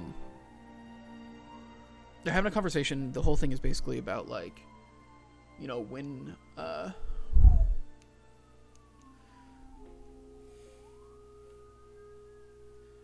whole conversation is basically about, I don't know why, like, I'm literally just trying to explain something in like a play, and I'm like preemptively choking up about it. I don't know why I'm like this about media. At Tyler's fucking birthday, if you some of you know Tyler. Tyler's one of my best friends since I was 17, something like that. He moved out to New York a couple years ago, lived with me for like 5 years. The reason I live in this apartment alone now is because he moved in with his girlfriend, and it was like, maybe I shouldn't pay for a 3-bedroom apartment by myself in New York City. At his fucking birthday, we got to talking about the fucking final episode. I was trying to explain like why Malcolm in the Middle was like a fascinating show, and so I was trying to talk about the final episode. And in Joe Shanghai, in one of his favorite restaurants, I just started like choking up and like bawling trying to explain a scene from Malcolm in the Middle where they're covered in fucking shit. They're literally covered in feces. It's that kind of scene, but the gravitas of that scene to me like choked me up at Japanese restaurant. It's a Chinese restaurant. It's Joe Shanghai. So this quote. So they're talking about like that whole thing of like, okay, so at what point do you stop being sad after it, basically? And so the one of them who's dealt with it says, I don't know, the weight of it, I guess at some point it becomes bearable. It turns into something you can crawl out from under. And you can carry it around like a brick in your pocket, and you forget about it every once in a while. But then you reach in for whatever reason, and there it is. Oh, right. That. Which can be awful, but not all the time. Sometimes it's kind of not that you like it exactly, but it's what you have instead of your son.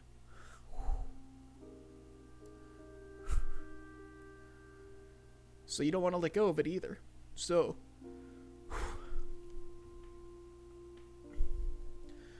you carry it around and it doesn't go away, which is fine, actually.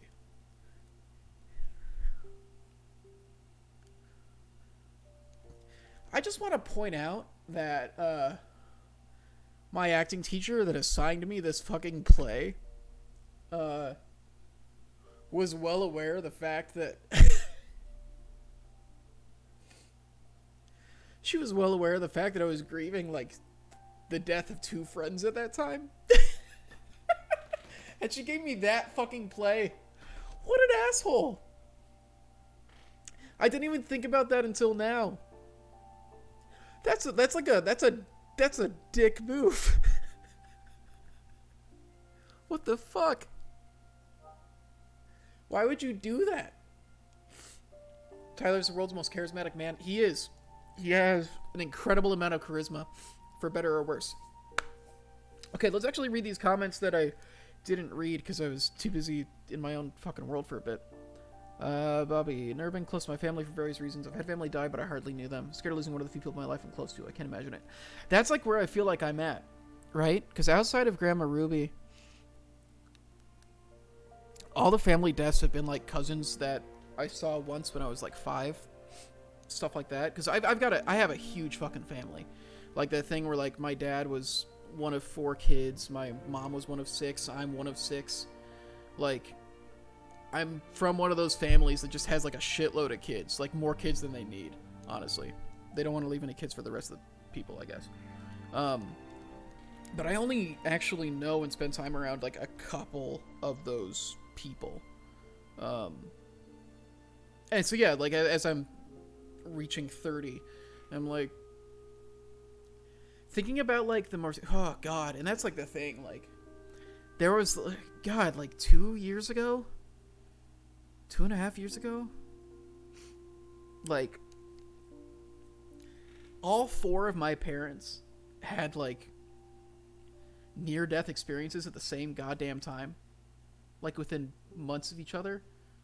Like my stepmom got diagnosed with cancer, my dad suddenly got hospitalized for a couple days with like chest pains that they like debilitating chest pains that they couldn't figure out like what was causing them, and he was just like in the hospital for days as they were like, yeah, we don't know what's wrong, but like we need to keep him on like on all that shit. And then like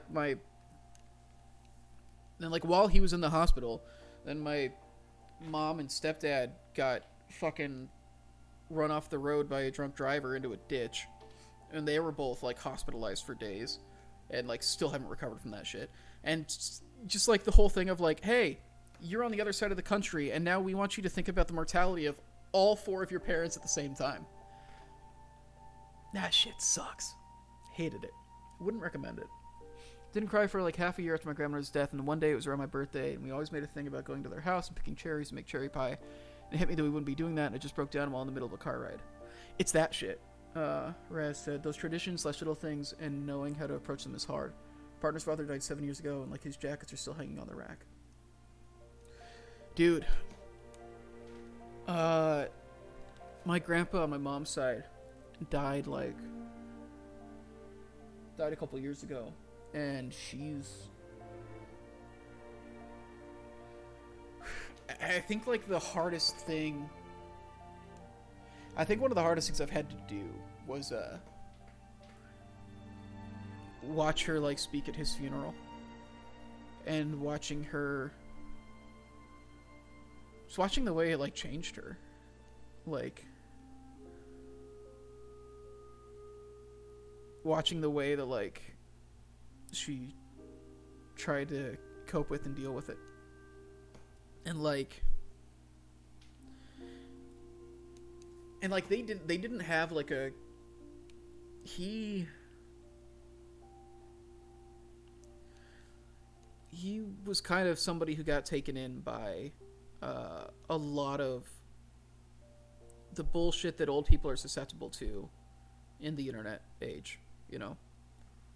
And so by the last couple years, he had like disowned all of his family because people kept trying to like help. He was being scammed for like genuinely, God, I can't remember how much money he ended up sending those people. He was borrowing money, and he stopped paying for his wife's medicine that she needed, and he let his health deteriorate. Like, he got hospitalized because he wasn't eating and stuff, because he was sending literally all of his money to these scammers. And he let his health like deteriorate for it. And as people were like trying to, watching my mom and my uncle like trying to like get him to stop sending money to these people that were clearly scamming him. Like, for years he was sending them just like everything.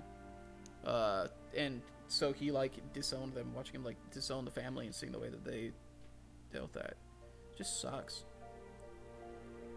I don't know, it like it changes you. And like, I'm definitely, I don't know, like the older I get, the closer I get to that kind of loss, right? That terrifies me. All that is to say, this game's really goddamn good. And I think what makes this stand out so much to a lot of the other walking simulators is like the way that it tied in that idea of like, this family didn't like all get along. Some of them didn't even like really know each other, but just the way that all that's really left at the end of it is the stories. All that's left is what you do to remember them. It's wild. I am glad that I wound up playing it without. I wasn't expecting to play this anytime soon. I had forgotten that I had installed it even. So thank you for reminding me, Bobby. Maybe we should wrap this up. Thank you for coming by, everyone. Let's just think that's so good. It turns out that our emotional ties to the legacy of our families were the volatile. It turns out that our emotional ties to the legacy of our families were the volatile memories all along. Volatile memories is one of my favorite inside jokes with no clear punchline. I don't know that we will ever get anybody outside of the group of like, what, 5 of us to understand that joke, no matter how much we try to explain it. Alright. Well, I've had a good cry. It's weird. I've tried to figure out how to talk about this stuff, right?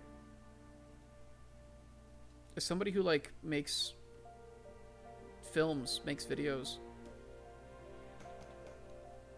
I think like ultimately what I want out of my life is to be able to make things that I guess can help me feel understood.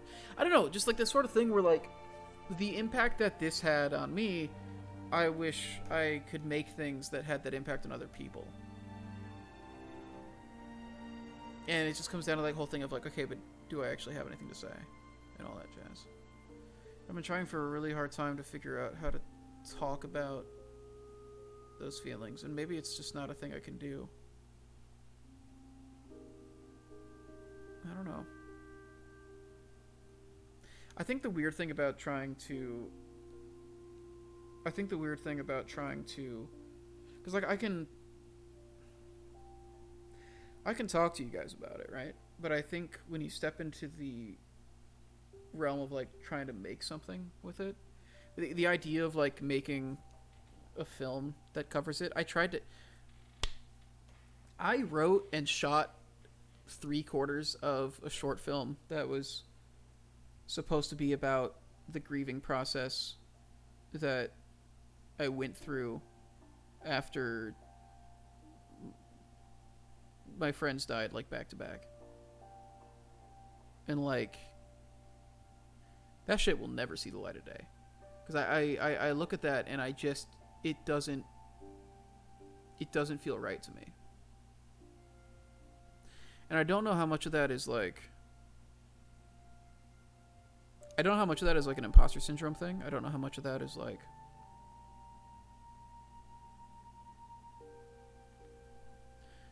I guess not knowing that if I'm ready to be able to actually talk about that stuff, like talk like I'm some kind of authority on these like deep fucking topics. I think it's the thing that scares me the most. But at the same time, anytime I'm like making something and I don't feel like I'm contributing some kind of actually like deep message, I just feel like shit about it. But then what if I'm not able to communicate that message? It's a fucking mess mentally, I guess. I don't know. I should wrap this up. This game ended basically an hour ago. I'm sorry that I keep talking. The test stream revealed that there's a couple things that went wrong after setting up in the new apartment, so I'm going to need to figure out why my microphone's acting weird. Figure out why the frames were stuttering until I put this in windowed mode.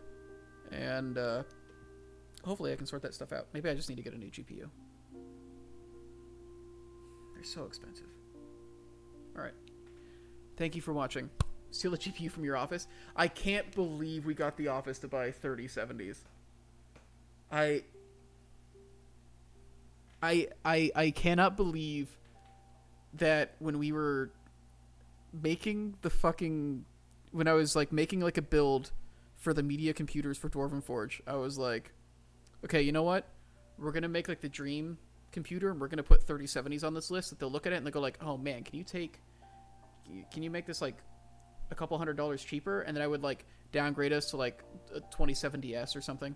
Like I put the 3070 on there so that I could like bargain down to something like more reasonable. And they were just like, yeah, looks good, go for it. It's like, what the fuck?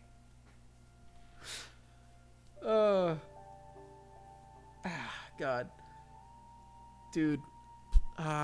Playing Monster Hunter.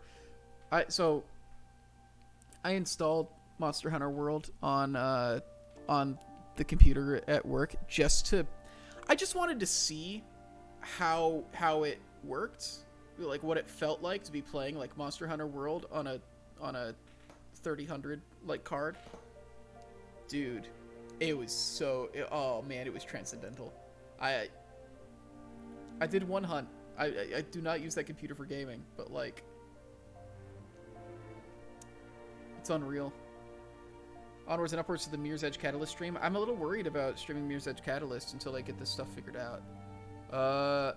I'm planning to do Spiritfarer next.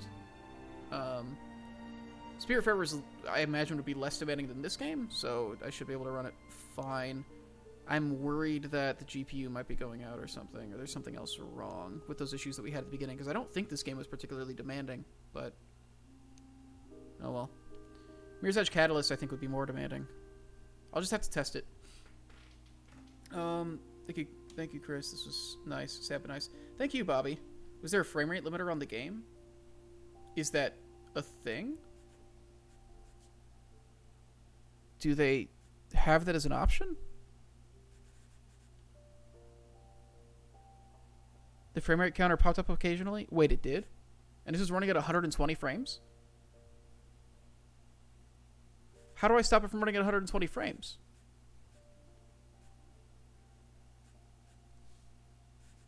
VSync would have fixed everything? Is that genuinely it?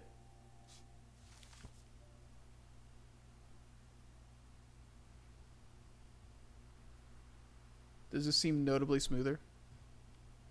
Ah, well, I'll experiment with it later. I keep saying I'm going to go. I should just go.